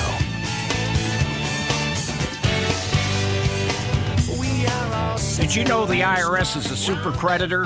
Hi, I'm Lance Drury with the Lance Drury Law Firm. The IRS is the only creditor that can create a bill for you without your permission, then drop the hammer and aggressively collect it by wiping out your bank account, seizing your assets, and levying your wages. No other creditor can do that, and this can all happen without a court approval. If you owe back taxes, you need to be prepared to face the super creditor. Don't just sit back and take it. Fight back. At the Lance Drury Law Firm, we know how to use the laws to your advantage and go toe-to-toe with the IRS. Our office is located right here in St. Louis. Contact the Lance Drury Law Firm today for a free consultation with me, or visit us at lancedrurylaw.com or call 314-260-6120. That's 314-260-6120 to get started. The choice of a lawyer is an important decision and should not be based solely upon advertisements. This is a special alert to all Americans who own a vehicle with less than 200,000 miles with an auto warranty about to expire or with no warranty coverage at all. Due to a decline in the economy, CarShield is announcing a low-cost month-to-month vehicle protection plan that is now available to the public to save any driver out-of-pocket expenses on future auto repairs. Call now to find out how you can pay almost nothing for covered auto repairs. Yes, you heard that correctly. Pay almost nothing for covered auto repairs. An open phone line has been established for all drivers to call for a free quick quote. Call 800-652-5241 now. Drivers who are covered will not have to pay for covered repairs again. This protection plan is at an all-time low. Additionally, drivers who activate this vehicle protection today will also receive free roadside assistance, free towing, and car rental options at no additional cost. Call us for your free quick quote today. 800-652-5241. That's 800-652-5241. What do you have to lose? Call 800-652-5241. Again, 800-652-5241. For a hole in your roof or a whole new roof, Frederick Roofing. Over 90,000 satisfied customers since 1929. Frederick Roofing, 314-645-2000.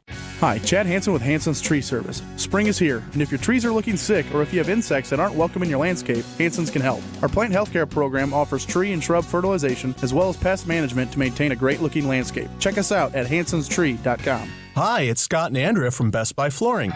Andrea, what are you doing on that pogo stick? Scott, I'm springing into savings at Best Buy Flooring. Right, because we have new spring deals on carpet, luxury vinyl, ceramic tile, carpet tile, laminate, sheet vinyl, and hardwood. Don't forget free financing for qualified purchasers. 2 locations, 7301 North Lindbergh in Hazelwood, Missouri, and 1851 West US Highway 50 in O'Fallon, Illinois. Open 7 days a week. Best flooring, best selection, Best Buy Flooring. KFTK FM Florissant. From the Under Law Injury Lawyers, GetJim.com studio. 97.1 FM Talk. Always live on the free Odyssey app. Some hope for a debt limit deal. I'm Matt Napolitano, Fox News. House Speaker Kevin McCarthy laying out a GOP plan to raise the nation's debt ceiling today. Today, I'm proud to announce that we are introducing the Limit, Save, Grow Act of 2023. This responsible legislation will be led by our budget chairman, Jody Arrington. Would responsibly raise the debt limit into next year and provide more than $4.5 trillion in savings to the American taxpayer. The plan proposes limiting government spending while raising the debt ceiling by $1.5 trillion or suspending it until March of next year. President Biden, critical of the plan, continuing his call for lifting the limit without conditions. The threat of defaulting on America's debt for the first time in 230 years. We've never, ever defaulted on the debt. And it will destroy this economy. And who do you think will hurt the most? You. Hard-working people, the middle class, the neighborhoods I got raised in. Not the super wealthy or the powerful, but working folks. President Biden speaking from a union hall in Maryland. Andrew Lester has pled not guilty to 2 felony charges in the shooting of Ralph Yarl, a black teenager who rang the bell at his Kansas City home last week. Yarl had gone to the wrong address to pick up his siblings. The family of Tyree Nichols seeking justice from the city of Memphis. Those 5 police officers murdered my son. They beat him to death. Nichols' mother, Rovon Wells, speaking at a press conference announcing a more than $500 million lawsuit against the city and the Memphis Police Department for the January beating of 29-year-old Tyree. The lawsuit also names the 5 former Memphis police officers who are charged with second-degree murder in his death. America's listening to Fox News. Is your prostate secretly being destroyed without you knowing it? All the ads for these prostate pills like Super Beta Prostate, Saw Palmetto, ProstaStream, Prostagenics, and others want to know which pills work and which are garbage? Now you can. Get a free copy of the new guide, Prostate Secrets, that pulls back the curtain on the prostate pill industry. Learn what is really in these pills. Which pill has over 987 adverse event reports filed against it with the FDA? It's shocking. Learn the one food to to avoid that is a prostate killer, and discover the 3 so-called health foods that destroy your prostate. Get your free copy at prostatesecrets.com. That's prostatesecrets.com. This free guide will show you how to end your prostate problems without drugs or surgery, 5 important things to do to protect your prostate, and much more. Warning, this guide is controversial and may be offensive to some readers as it pulls no punches. So go to prostatesecrets.com. Prostatesecrets.com. That's prostatesecrets.com. Air Comfort Service, heating, cooling, and insulation, weather. If it feels warm to you this afternoon, you're absolutely right. Looking for a high of 82 degrees, partly sunny skies, rather windy. Tonight in the 70s, 62 for the overnight low. Windy all night long, partly cloudy skies. Thursday, mixed clouds and sunshine, windy. A couple of showers and thunderstorms around 78. Prime time for thunderstorms, and some could be strong. 3 p.m. to 9 p.m. on Thursday. This is 97.1 FM Talk Chief Meteorologist Dave Murray.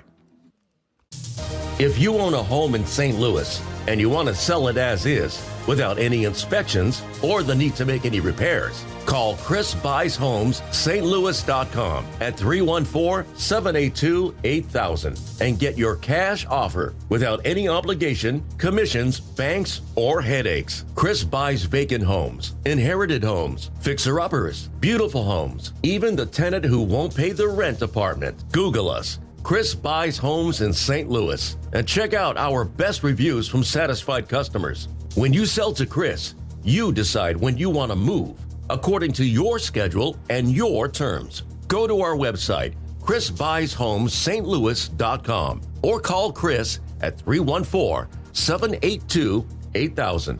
That's 314-782-8000, and get the offer you've been waiting for. 314-782-8000. I'm back to doing what I love and more, thanks to the Good Feet store. Hi, this is Arnold, owner of the Good Feet store. Do you hate standing on concrete floors because of foot, knee, or low back pain? I couldn't stand on hard surfaces. The pain would get so severe that I couldn't stand it. Tired of living in pain? I wanted to take off my shoes as soon as I got home every day. You need comfort in your life. Now I have no foot pain and I can wear any dress shoe that I want. Good Feet fits in all your shoes. Ladies, you can now be comfortable in your favorite high heels. Good Feet. No shots, no surgery, no medication. Call 314-317-9494 or visit one of our 2 locations. On Olive, west of I-270 in the Plaza with Subway, or in Shiloh, Illinois, across from Dearborg's. Thanks to the Good Feet store. Individual results may vary. Consult your physician for medical conditions. Visit the website goodfeetstlouis.com. Come in and try the Good Feet feeling today. Comfort, energy, performance, and pain relief at the Good Feet store. Worldwide Technology, recognized as a great place to work for 12 years in a row, is hosting a supply chain career event on April 29th at their North American Integration Center in Edwardsville, Illinois, to connect with skilled professionals in the technology production and supply chain industries to fill dozens of roles. Positions include warehouse specialists and managers, production supervisors, configuration techs, and more. These jobs come with competitive pay, industry-leading benefits that even include your pets, and an award-winning culture with career development that gives you options to grow. Learn more and apply online at wwt.com/careers. If you're experiencing a spring hiring rush, then you need Indeed. Their powerful, all-in-one hiring platform makes it easy to attract, interview, and hire candidates all in one place. Want to find your next great hire? Visit Indeed.com/credit.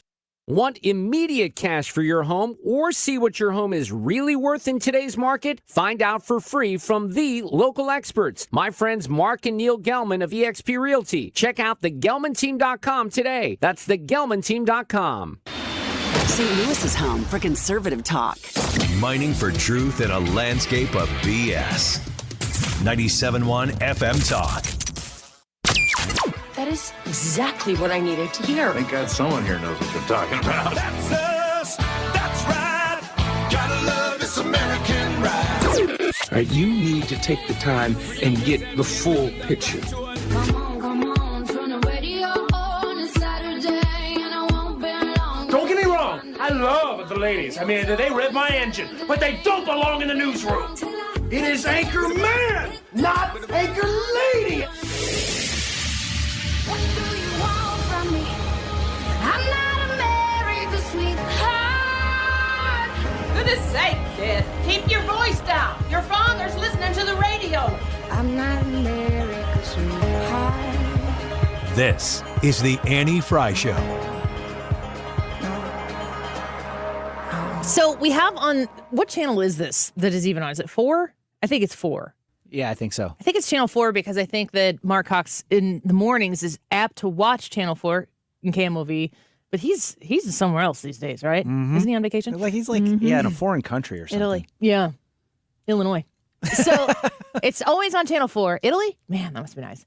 It's always on Channel 4. So I'm going to get a whole lot of things off my chest here because Drew Barrymore is on this channel. And her show just got over. It was at 1 o'clock. It just ended. She had Katie Holmes on. I know so much about Drew Barrymore, but I don't listen to it ever. I only watch it, which is the most disturbing way to take in the Drew Barrymore show. Because they're all just standing or sitting or laying. Cuddling. Hannah sends me this meme, and I hate it, but I keep looking at it. And it says, the guest, can I be honest for a moment? Drew Barrymore, this is a safe space. Go on. And it's just a picture of two people so close that their eyeballs are touching. Can you eyeball to eyeball? Think about touching your eyeball to somebody else's eyeball. Ooh. There's nobody on this planet that I love enough to do that. I don't even know how that would be a show of affection. It's weird. That's sick. I don't have a problem with Drew Barrymore as a person, as an actress, or whatever she is. She seems to be generally and genuinely nice. And she's gone through some things. I have no idea if I had state secrets and they needed to get them out of me, they'd say, we're going to put you on the Drew Barrymore show. And I'd be like, what do you want to know? I'll spill my guts. I'll tell you everything. You want my social security number? I also noticed in Drew Barrymore news that I think it's as of this week, she's no longer making her audience wear masks. Up until a week or two ago. Yeah, that's very recent. They all had yellow masks on. And, again, watching, not listening, which is, again, the worst way to take in this show. She says something, and then she pivots to the crowd, and they're clapping, but I guess they're smiling. I have no idea. I can't see their faces. They all have matching yellow masks. Not anymore. Something changed. I wonder if it was Biden's removal. I bet you could sync it up to that. I bet you're right. That makes a lot of sense. COVID just went away for the audience of the Drew Barrymore show. Because are the people who are sitting on the stage, do they ever wear masks or anything like that? No, they're cuddling. They are literally in each other's business. It's unbelievable. So we're watching, and so now TMZ is on. So the Drew Barrymore show, don't listen to it. Watch it every day. TMZ comes on next, and TMZ was just on, and they were talking about a flight where there is a man who was on a flight to Orlando losing his mind because of a crying baby. You said, Ryan, that you had heard this story already. Yeah. He is not happy. The guy is not happy. Clearly the baby's not happy. And the flight attendants are having to tell him, sir, please calm down. And he's yelling. We have the audio. Yeah, so we can play it. I've got it for you. Have you and I both have kids with other people. And have you ever flown with them when they were little? Little. Yes. Babies. Yes. How'd it go? Not bad. I don't know about baby. Toddler, yes. But we were so strict with screen time that if we gave them a movie, they were like, this is the greatest thing ever. Same. This is vacation for me now. I'm good to go. My kids have no devices. They do get, obviously watch stuff at home, but they don't get their own things at home. So our foray into letting them have a screen of their own was on the airplane, and it was magical. Oh, gosh, yeah. That was enough vacation for them right there. Never a baby, though? I don't think when they were babies. We flew with Molly when she was 7 weeks old. That's a baby. And then again when she was 14 months old. Yeah? Peak anxiety. For you? For Jared and me. It was fine. But peak anxiety. At 7 weeks old, you can really try hard to time a bottle and a nap, but you don't know what's going to happen. And it takes you hours after getting off the plane to decompress from the built-up anxiety of how bad it could go. It should be. It should be an anxious thing for the parent to do that because you have to do everything possible because you should be considerate to the other people on the plane. However, there's only so much you can do. Your intention and consideration has nothing to do with what the baby does. Correct. It just doesn't. Correct. It just doesn't. I have also flown with somebody who had a toddler who did throw a fit. And they were I know this person dearly, and they were doing everything they could to calm the child down. They eventually did. I have to say, if you're getting on a plane to go to Orlando, brace yourself. Sure. You just need to know. So did you listen to this? Mm-hmm. It's clean. It's clean. Is it angry? He's not happy, but it's clean. Set up the situation here real quick before we play this. Okay, it is a guy sitting with his wife. The wife looks like she is embarrassed that this guy is yelling at the flight attendant about the screaming baby. Do we know that the person, are we confident that that's his wife, though? That's what the story said. The story does say that. Okay, let's listen in. That child has been crying for 40 minutes. Lower that, and you can't put your finger about things like that. Calm the child down, please. I had headphones on. I was sleeping. Why is the baby yelling? I'm not screaming. You want me to scream? You want me to scream? I'll scream. Please stop the baby. The baby is going to create a scenario where everybody around that crying baby has anxiety. I would venture to guess that the majority of the anxiety, the majority of the people who are feeling that anxiety because of the baby crying are not feeling it because they're annoyed by the baby that is crying. They have anxiety for the person who's responsible for quieting that baby. Absolutely. They feel bad for the parent, I think. Also, this guy who's yelling is not helping this baby at all. You're going to make the baby cry more from your psychotic yelling. That just like, that riled me up. That guy was at the end of his rope. Man, I don't know. I just sit here and was like, why not be part of the solution? Maybe like start singing a lullaby. Ask the parents if there's anything you can do to help. What can I do? You know, this seems rough. And like whenever you take the focus off of how uncomfortable you are, it kind of makes bad situations more bearable. Like, how can I help with this situation? How can I make this situation better?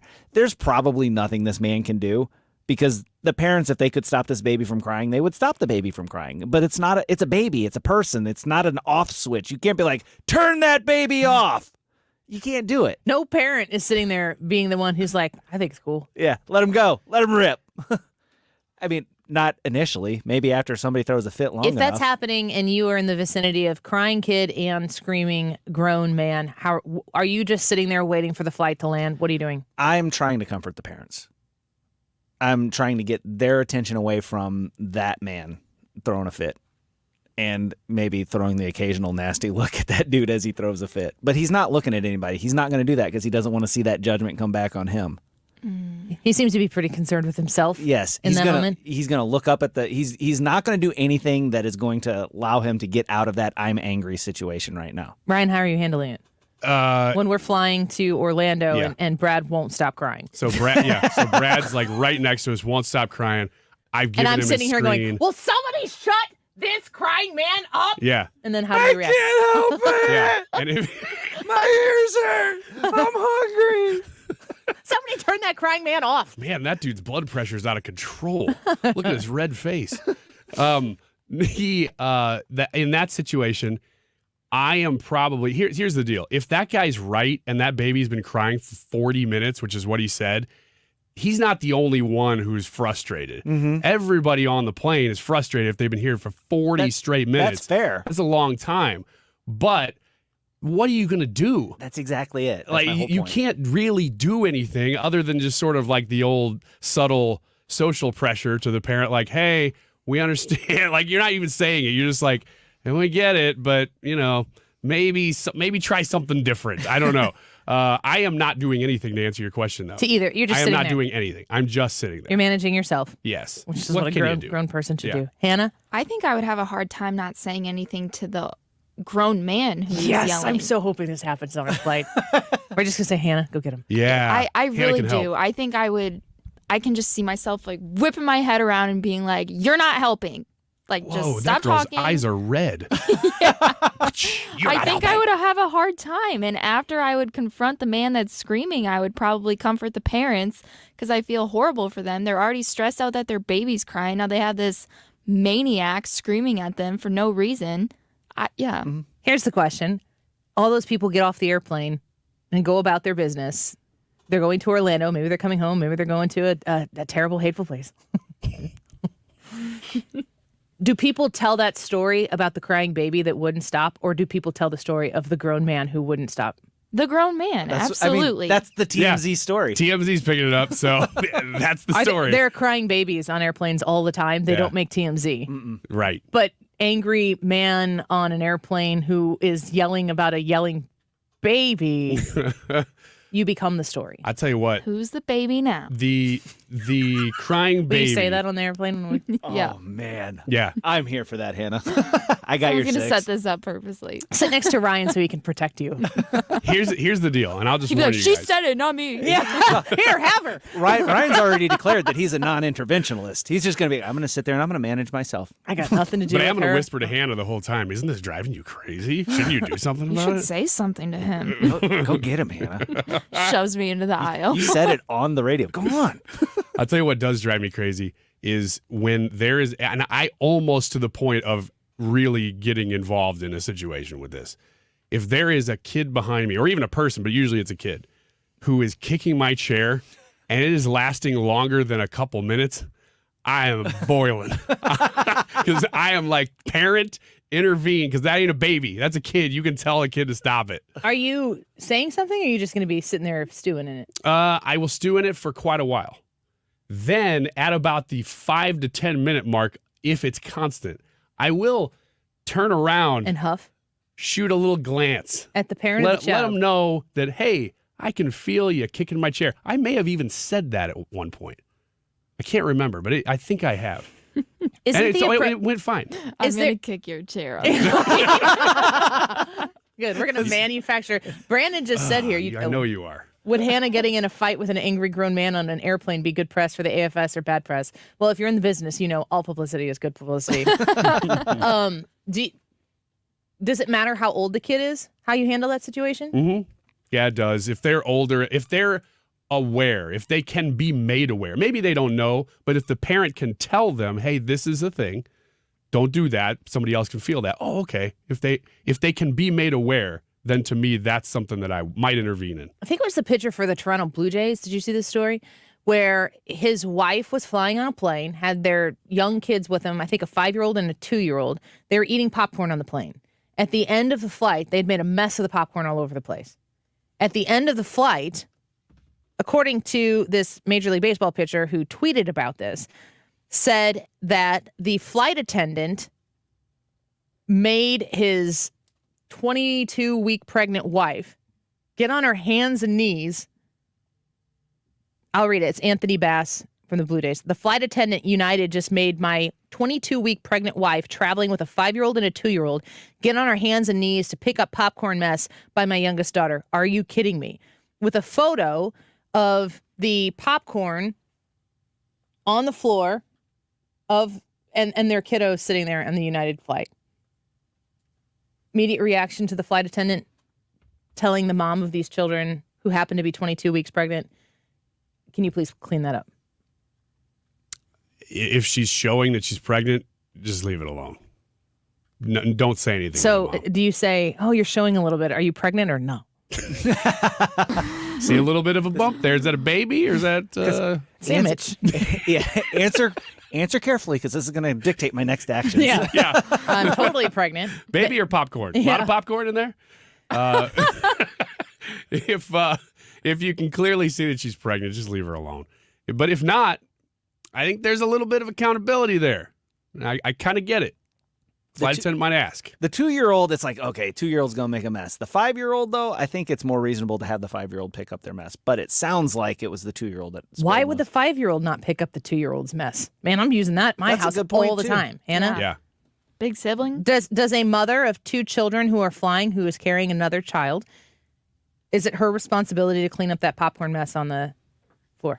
I think it depends what kind of mess it is. If it's like 1 or 2 pieces, no. But if it's like This looks like a handful. It doesn't look like the whole bag was dumped over, but it's mess.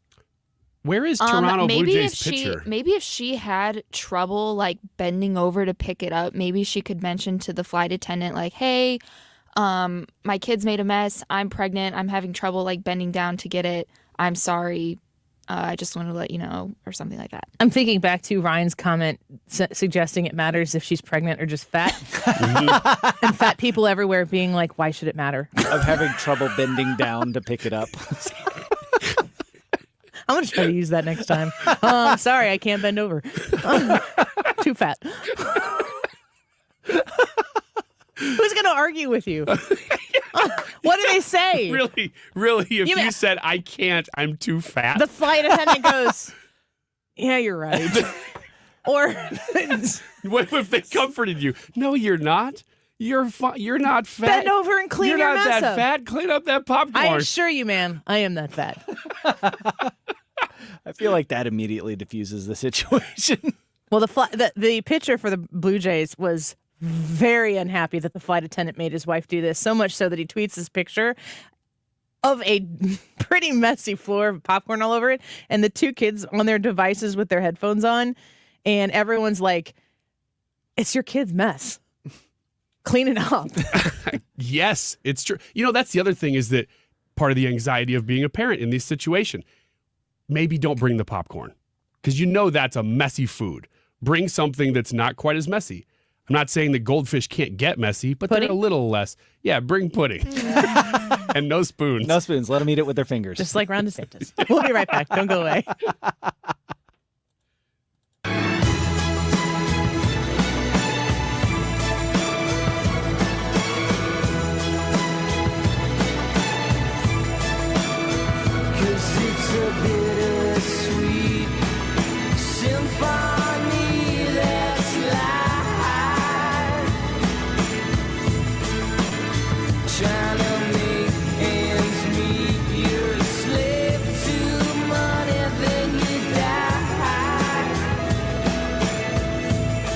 Working with people in your home, having them come out and provide a service for you that you need, that you can trust, is incredibly important. That's why I'm so proud and happy and grateful to Corey Malone and the amazing people at Air Comfort Service that I get to put my name besides theirs. I am a customer of Air Comfort Service. I have spent some money with Air Comfort Service on a new whole HVAC system, water heater.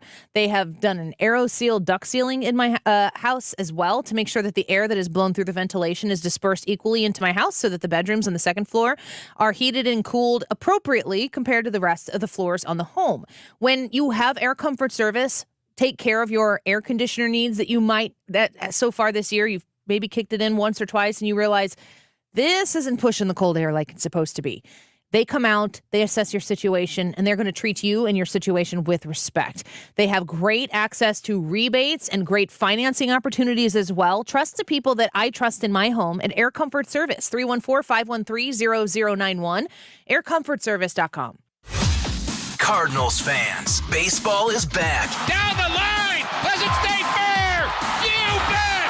It's a slammer! Catch every pitch from every St. Louis Cardinals game live with News Radio 1120 KMOX on the free Odyssey app. That's gone! Dylan Carlson! The voices you know, the team you love. It is Gardner for Arenado!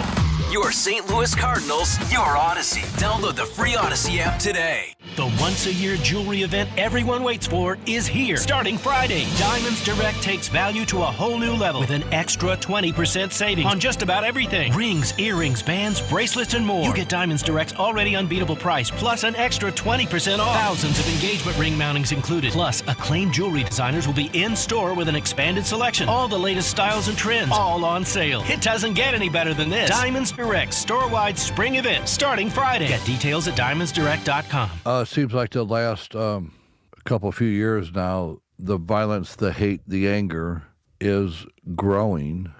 I'm going to try to keep this as upbeat as possible, but to all the police officers, I want you to know we have your back. Not to forget about the fire or EMS, first responders, and definitely not our military. You all put your life on the line. I can't tell you there's not a word I could say. Thank you is just not enough. And I believe 99.9% of Americans respect what you do. Do whatever you have to do to get back to your family during your shift. From my family to your family, and I think I could speak for overwhelming majority of overwhelming majority of human beings. Stay safe, and thank you for protecting us and doing what you need to do.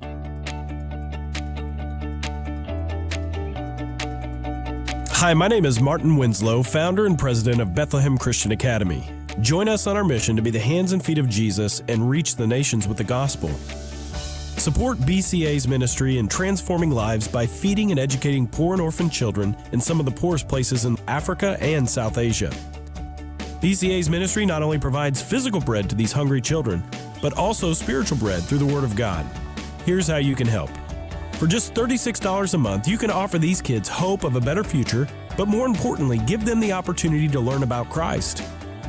You can also join us on a mission trip to one of our several school locations overseas and meet the child you sponsor. To find out more about how you can get involved with BCA's ministry, please visit bcaministries.com.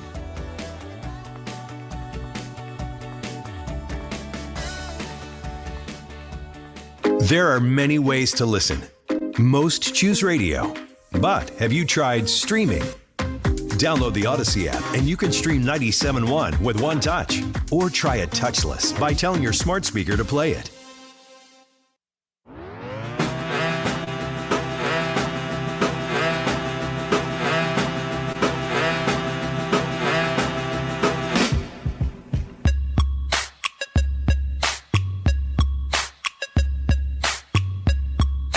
This is the Annie Frey Show. Follow Annie on Twitter @Annie Frey Show.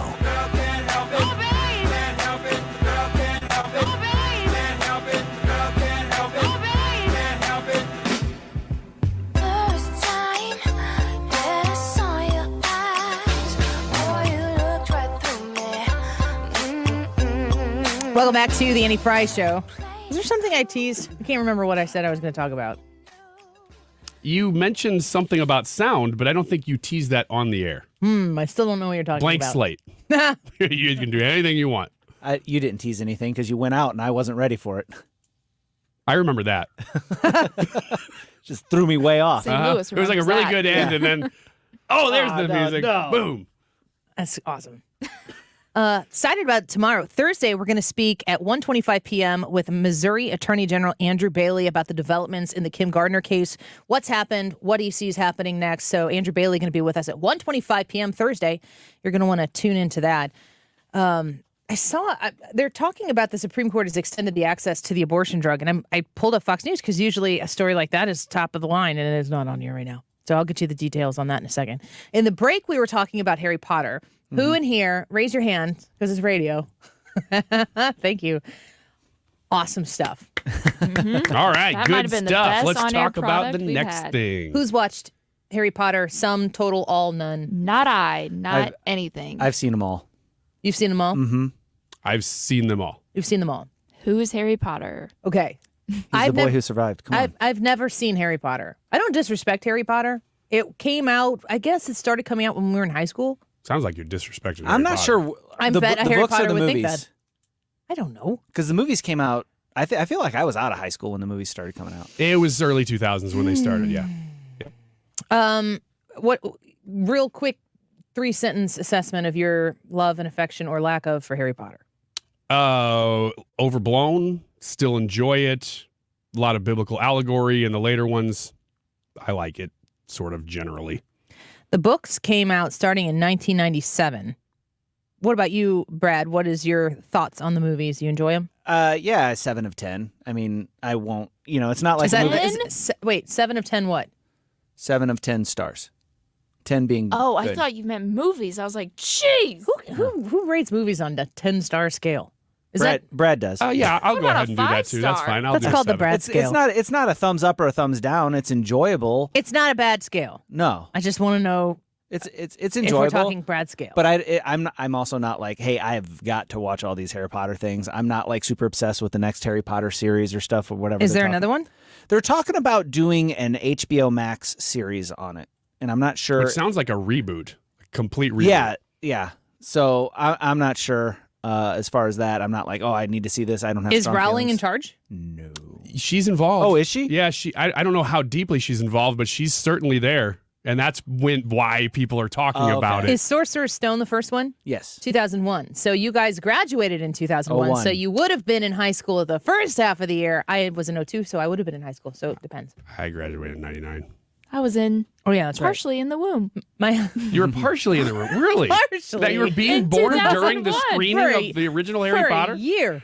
Just popped out to see what was going on. Can't remember. Should we move on? Yeah. I mean, we You can. sure you don't want to stay there? Hannah, we can stay here for a No, while. let's keep on moving. What about Harry Potter? Is today your mother's birthday? Today is my mom's Happy birthday. Happy birthday, Hannah's Mom. mom. We wanted to commemorate that day by talking about this. Our We apologies. wanted to commemorate your birthday by talking about Hannah's birthday. Birth year. Birth year. Whole year. And what were the popular films that Apparently, year? it was a long process. So, Long time coming. Grayson McGaha, I don't know who this guy is, put this on Instagram. It was shared to me by a listener, and I encourage you now to follow us at The Annie Frey Show on Instagram, and you will make Hannah's day if you go do that, because it's her baby. Thank you. And I'm now considering the possibility of maybe watching some Harry Been Potter. arms about this new Harry Potter game, but the wizarding world of Harry Potter has been a right-wing conservative universe for a long time. It's time. Let me ruin your childhood. Think about it. Everybody in that universe has pretty much got a concealed carry permit. I would openly say that entire universe is a right to carry state. Which would lead you to believe if there's that many wands out there, how come there's not any mass abracadabra? Everybody knows the curse. Even us muggles know it. But yet you never hear about a mass wanding down in Diagon Alley. And any Albus Dumbledore-loving Order of the Phoenix supporting wizard knows you should not fear the Ministry of Magic. The Ministry of Magic should fear you. In fact, when he who should not be named did take up arms against the school, well, it was the well-armed, well-trained teachers that were the ones that defended it. I'm just saying, maybe it's not the wand, it's the wizard. Expecto Patronum! I don't really know. Let me just put it this way. The things that I understand about what he just said don't have anything to do with Harry Potter. I think he got one thing wrong, though. I wouldn't know what I it think is. it's constitutional carry. You didn't need a license. You didn't need a concealed carry permit to carry a wand around. You just, whenever you went to school, you were issued a wand. It was standard issue. Scott on YouTube says, are these guys smoking wacky weed? Maybe. I don't know. I don't know what you smoke in Harry Potter world. You know, I've always been confused by the difference between Harry. I actually asked my wife this once because she's a huge Harry Potter fan. How do you get from regular Muggle world to Harry Potter world? Is it like a different dimension? You run through the wall on a but train station. Where does this exist? It's magic. These are the problems we discuss at home. These are the problems that we do not discuss at home. I don't even know what you're saying. If you're wondering what the Muggles are, it's the people that don't have magic. So in that world, not everybody's magic. There's people that are no magic, and there are people that are magic. In the United States, in that world, they call them no mages. That's a whole nother addition to it, and there's a nerd level there that I don't care to get into. You kind of have. Yeah, you're there. Just but yeah, if he says Muggles, You know, nerd level is all subjective. yeah, You know? yeah, because we're there. 10 best classic movies everyone should see at least once. Bring it. How what kind of movie connoisseur would you say you are on a 10 on a 10-star On a scale? 10-star scale, I'd say probably a 14 out of a 18. Fair. This is a great scale. Hannah? 1. I'm a savant. What? How many stars is that? We're using your scale. Oh, we're using my scale? Well, my scale only goes up to 10, so 10. 10. You're a 10 out of 10. 10 out of 10. You know what? I'm going to guess before she even starts reading this that I've seen more of these movies than you have. Oh, I'm going to say you have too. Okay. Well, So you're a savant, but No, he said he's a 10 out of 10. You said you were 14 out of 18 on the 10-star scale. that's correct. I'm a 1. Accurate summary. Casablanca. Never seen it. I've seen parts of it. Really? Yeah, I've never really seen it. It seems like a boring movie to me. I haven't seen that one. I've seen this one. Okay. Multiple times. It's a great movie. Very good movie. Citizen Kane. Nope. Again, I know the whole plot of the movie. I've never actually watched No, it. seen it or not seen it? Rosebud. Have you seen it or not? I've not seen it. No. I think I saw it I took 2 film classes in college, and I think we watched Citizen Kane. Psycho. Oh, yeah. Nope. Yes. 1960 Psycho. Yes. Yes. Not the remake. No. On the Waterfront. Yeah, I think I've seen that. It's been a long time. Never heard of it. No, I haven't seen it. I've heard of it, but I've not seen it. Wizard of Oz. Oh, for sure. I've seen that. What year, Hannah, do you think that The Wizard of Oz came out? 87. Hey, shush! 1960? Brad, what do you think? It's like 1938, Oh, 39. wow. Yeah, it's 1938. It's 1939. Oh, it was made in 38. Still very Yeah, impressed. dummy. By Ooh. Sorry to the Dang. girl who said 1960. I said Well, you were so 1938 or confident in 39. 1938. Well, it I was would- made in 38. I would not have known You were that it made was in that. 38? It That was makes made sense. in 38. Yeah, he Ryan was We don't 38 know. and 38. Yeah. He's a centennial. Stagecoach. I don't even know if I know that movie. I don't. haven't I don't seen that know it one. either. Probably about the Old West, if I had to reckon. Some like it hot. Yeah, I've seen that, but it's been a long time too. Never heard of it. That's that Marilyn Monroe movie. No, It I is a haven't seen Marilyn that one. Monroe movie. I've never seen that either. Gone with the Wind. Parts. I've seen it. Nope. I've never seen it. There's a don't- rebellion I in don't- me against some of those classics. I don't. Oh, I I get don't that. seek I that don't one know. out. Whatever happened to Baby Jane? Heard of it. I'm familiar with it. I don't know that I've seen it. I've That's a never no. seen it. No. Rebel Without a Cause. Yeah, James Dean. Yep. seen it. Never heard of it. Actually, East of Eden is better. James I've never Dean. seen it either. I took a film class and we watched some of these films that are critically acclaimed, or maybe we're pioneering in a certain technique or a certain kind of storytelling, and they all seemed like the most boring things Some ever. of them are. But then I'd watch them and I'd always get into them, and I've always wondered if it was because it was a good movie or it was better than Glass. It's better than Class. I can answer that for you. Because if you're at home, that is not going to hold your attention these days. You were watching, speaking of Disney research, before we go to Disney World as the pagans that we are, 17 days, you messaged me the other day, Brad, that you were watching Lilo and Stitch. Uh-huh. And you said you had seen it, but you hadn't seen it in a really long Yeah. time. I had not seen that until maybe within the last year or two, and it's a really great movie, but it's older. I love And that one. You've seen Lilo and Stitch? Yes, But is that a movie from your childhood Yeah, but I watched it like 2 years ago. I remember it. for the first time? No, again. But you grew up with Lilo and Yes, Stitch. yes. What about Little Mermaid? Never seen it. Oh my gosh. I've seen Little The Mermaid. classic Disney princess movies I've never seen. I've seen Cinderella. Evil Stepsister. They made a remake of The Little Mermaid. Do you know, without saying, what the controversy? There are a couple things that are controversial or are different about the remake than the old one. Do you know what some of those things are? Yes. We're going to compare notes on those when we come back, because I have another story that isn't making the news quite as much as The Little Mermaid has that will have you scratching your head. And maybe there's a difference, maybe there's not. We'll discuss it. What the historical accuracy of people who are played in movies. What is the historical accuracy of mermaids? I think it matters.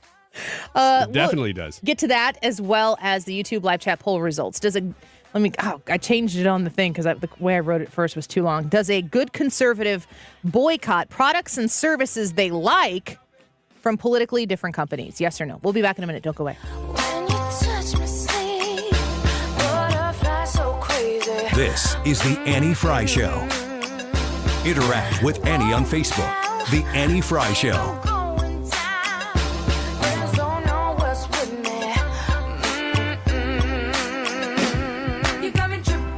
Saving at Ruler Foods is as easy as going shopping at Ruler Foods. You don't have to clip coupons. They have savings every day on the name brands that you love, as well as the Kroger brand foods at Ruler Foods prices. Low prices every day, no coupons needed. Red or white seedless grapes, $1.27 a pound. Kroger potato chips, 4 for $5. Pepsi or Mountain Dew 24 packs, $9.99. When you walk into Ruler Foods and you take in the way the store is laid out, it is an easy way to shop, and it is the best way to save. Go visit the Ruler Foods closest to you. You can find the location wherever it's closest to your home, to your work, maybe to church on Sunday, by going to rulerfoods.com. You put in your zip code and you'll be surprised at how many Ruler Foods locations there are around the area. Save every day. Get your favorites for less at Ruler Foods. Learn where the one is closest to you by going to rulerfoods.com. The choice of a lawyer is an important decision and should not be based solely on advertisements. We trust companies to do what's right, but when they don't, there's Onder Law, making a difference, one case at a time. Call Onder Law Personal Injury Lawyers at 314 or 618 $9 Hello, I'm Howard Mackler, founder of Innovation Refunds. You've heard me talking about the payroll tax refund for months. I'm so proud that we've helped over 15,000 businesses claim over $5 billion in cash incentives. If you own a business, even if you've asked your CPA about this, you owe it to yourself to take another look. Every client is assigned a licensed and insured tax attorney who evaluates your company at my expense to accurately determine eligibility. Innovation Refunds has hundreds of 5-star reviews on Trustpilot and Google, and your business might be entitled to receive up to $26,000 per employee. Businesses of all types can qualify, including medical, professional, construction, even nonprofits. Please don't miss out on this. Even your doctor would tell you to get an expert second opinion, and we do a lot of work for doctors. Download the Innovation Refunds app now or go to getrefunds.com to potentially get a payroll tax refund of $26,000 per employee. Getrefunds.com. GetRefunds.com. Learn to make money 5 ways with rental real estate. Double your money with apartments. And get your map to financial freedom. And that map starts with a free workshop. Sign up now at lifestylesunlimited.com. Click on the Join Free Workshop tab and attend online or in person. That's lifestylesunlimited.com. Lifestylesunlimited.com. Again, that's lifestylesunlimited.com. Limited seating, unlimited potential. When you have Rhino Shield on your house, it does a couple of things for you. It beautifies the house and it protects it from the harshest elements. And boy, do we see those here in the greater St. Louis area. You get instant curb appeal. It will stick to anything. Rhino Shield is the answer, no matter whether you're painting a home or a church or a business or a condo, because it's 100% waterproof. It takes care of the outdoor maintenance on whatever is on the outside of your home. The brick, the block, aluminum, steel, stucco. They can put this on with the 2 to 3 coat process. They're there about a week, and they do a great job. A lot of businesses have done it in the area. Several Firestones have done that. Vantage Credit Union over the years, Harlan Packaging down in DeSoto.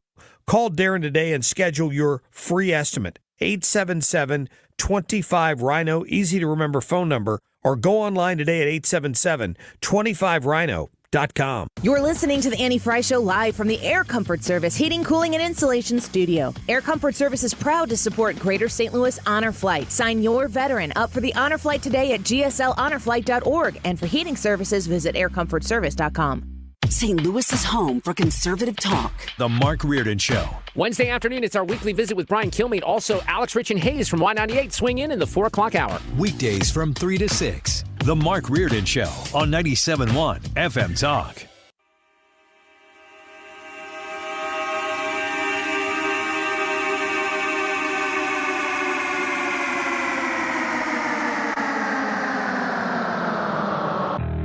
This is the Annie Frey Show. Follow Annie on Twitter at Annie Frey Show.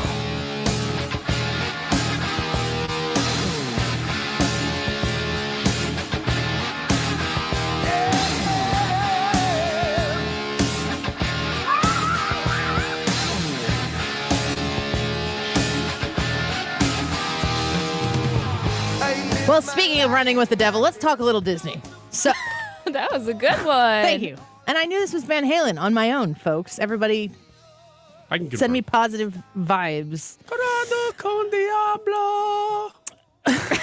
Go on. That's all. I just know the Spanish version of the harmony. Why? Didn't you say that that's something you did in school? Yeah, we did that in high school once. Me and my friend, Dr. Ty Parker. Vaughn's Family Dentistry. There's not a DVD of that out there. Maybe somewhere, less. I don't know. Maybe don't go on. Yeah. For Dr. Ty Parker's sake. Disney did another live remake. I hate these live remakes. Beauty and the Beast remake is a good remake, but I'm never trying to watch it. It, to me, is the biggest money grab ever because people will go see it, but the movies are not great. Every once in a while we'll have the Disney Channel up on our radio in the car, and Will Smith's Prince Ali will come on, and I have rage. Oh, yeah? I despise the remake of Aladdin. It makes me viscerally angry. Did you see it? I didn't care enough to see it. I think that it makes me angry because we saw it in the theater, and I think it came out in theaters maybe when theaters had opened back up for COVID. Am I making this up? And I spent like $85, $90 on going to see it, and that's why I think I'm mad. You know what's crazy about those movies is that Beauty and the Beast was not originally supposed to be a Disney movie. It's rights free. So somebody was making it in the UK, and Disney goes, "Oh, I think we should probably own that." It's like one of their top 3 movies of all time. And then they grabbed all those movies. Hannah hasn't seen The Little Mermaid or Beauty and the Beast. Nope. But she's a big Monsters, Inc. fan. Huge. The live-action remake of that's going to be great. Wouldn't it be cool if the monsters were scary? Or there was just people. The monsters will probably be humans. Not Are joking. Monsters Inc. characters, like, is Sully going to be at Disney World? You can meet Sully. I'd love that. If you Boo? watch, I'm not only going to tell you where he is if you watch these other movies. I'm gonna be the gatekeeper. What else can I use to bribe you? Did you hear that joy in her voice? Oh, yeah. Like, it was real. I'd be running towards Sully with my arms out, and you'd grab me and say, "No, you didn't watch Little Mermaid." That's right. I'll tackle you. Hannah, From just so you outside know, of the frame. If you meet Sully in Disney World, you're Boo. Aww. You know what else? I've never met Sully. So that would be a first for me, too. Ooh. The Little Mermaid, they remade it. Ariel is black. Yeah. Does that bother anybody? She has reddish hair. I'm having trouble keeping up enough to care about this stuff. In a sense, I get that people are like, do you have to? But in the opposite side of that same coin makes me go, I don't care. Yeah, I could throw a fit because like it was Hans Christian Andersen that originally wrote The Little Mermaid, and he was Dutch, and it's like, well, this is probably not what he had in mind. But at the same time, like if you watch the Disney version versus the like Hans Christian Andersen version of it, it's nothing like it.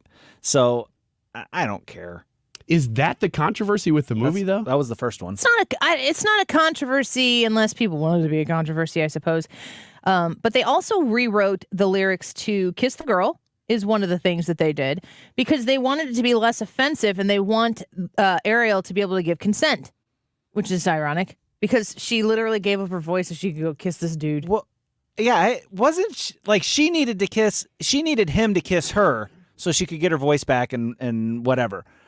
Didn't she essentially formulate this song with Sebastian and the seagull and whatnot to make this happen? So like the whole song, everything, the Kiss the Girl was like originated with her. So they didn't like that was her consent. She put them up to it. She's doing what every other female out there. This is how I lose my job. This is how I get canceled. This is how I start to understand the world. She's doing what every other female in a situation similar like this is trying to do, which is to get a guy to kiss her without having to be like, would you freaking kiss me already? Hannah, emphatically nodding. I agree. We can lose our jobs together. Watch, what is her name? She is the elder millennial. It's not Idina. It's something like that. What is her name? She does this stand-up, and it's so funny because she's talking about how, I've said this on the air before, she's talking about how women will go to a bar and, like, if you ask a man, how did you meet your spouse? He'll say, she walked in and I saw her. Mm-hmm. And then like that, the rest is history. Eliza Schlesinger? Eliza Schlesinger? Yeah, yeah. Eliza Schlesinger? Something like that. His story is, I saw her. Mm-hmm.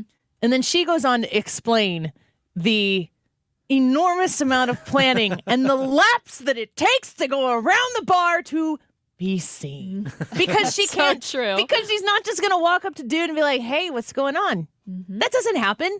A girl wants to be wanted. I'm saying it so that you men understand that you need to go want your girl and you need to do it without her having to ask. Because if you have to ask, they're not going to ask. Not as good. And then she's going to be mad. And you're going to say, is there something wrong? And she's going to say, I'm fine. Ooh. Hannah guys are said fired. ick. It's the ick. Yes, you want her. Look at her. You know you do. Possible she wants you to. There is one way to ask her. It don't take a word, not a single word. Go on and kiss the girl. Sounds really predatory. I'm a little bit with Brad here. Isn't the whole plot of the movie that she's trying to get the kiss? I don't know. Yes. Okay. I'm telling you, she's trying to be seen. Yeah. Not heard, Clearly. be seen. So the whole idea that you would change up the lyrics to because you need to you're suggesting that the only way a romantic kiss is going to happen is if you're like, I would like to kiss you right now. And she goes, I give you my consent. I sign here. That is not going to evolve the way you. I mean, if you're the type of person who wants public consent for a kiss and that you're with somebody who wants to give public consent, then you are probably a match made in heaven or some other nondescript non-religious. Match made in Tinder. So there was some controversy, some people not loving the fact that Ariel is black. I don't really care. I think all of these remakes fall way short of the animation just by virtue of what you can do with animation. But there's another movie coming out, and I guess it's on Netflix. And the Daily Caller did a story on this. I saw this in other places, and I sent it to Brad, and it was from a place that I couldn't vouch for the attitude of the publication. I said, if you see this anywhere else, let me know. So the Daily Caller did a story on this. Corey Walker on it. Netflix announced on Wednesday that it would be releasing a documentary on the life of Cleopatra with one significant change, her ethnicity. Queen Cleopatra, produced by Jada Pinkett Smith, details the life of the monarch who served as the last pharaoh of Egypt. The documentary details her life as a warrior and a ruler of unparalleled power. According to the trailer, the project will also detail her relationship with Julius Caesar, who acknowledged her as one of the best educated women in the Mediterranean. And Mark Antony, who she used to protect herself and her country, according to the commentators. So they took Cleopatra, who was Egyptian, correct? Do you want to step in here? Well, she was actually of a Greek, Macedonian descent. Her line descends from Ptolemy, and Ptolemy was one of the generals of Alexander the Great. And you remember how he conquered that big swath of land, and then after he died, he didn't I have don't an remember heir. it, Ryan. Holy smokes, you were ready for that question. Yeah.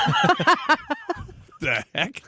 So you talk about this beforehand? Huge swaths of land, like Mediterranean to India. And when he died, he didn't have an heir, so they split his empire up amongst Into four. I know the story of Alexander the Great, yeah. Well, Ptolemy was one of his generals. Ptolemy was Macedonian. That line followed down. They ruled over, they call it Hellenistic Egypt. So she was Egyptian, but she was of Hellenistic descent, which is basically Greek culture. It's your fault for asking, Annie. Cleopatra was white, historically speaking. Mm-hmm. They've made her black.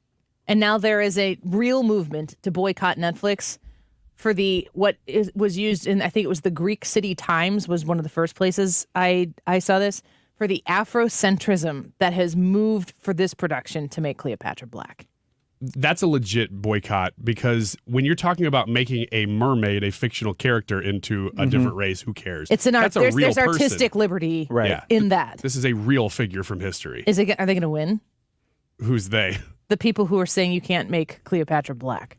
I don't know. Depends on how hard people want to fight for it. It's an interesting conversation. The YouTube live chat poll? You want to give us the question? Yes, I will be happy to give you the question.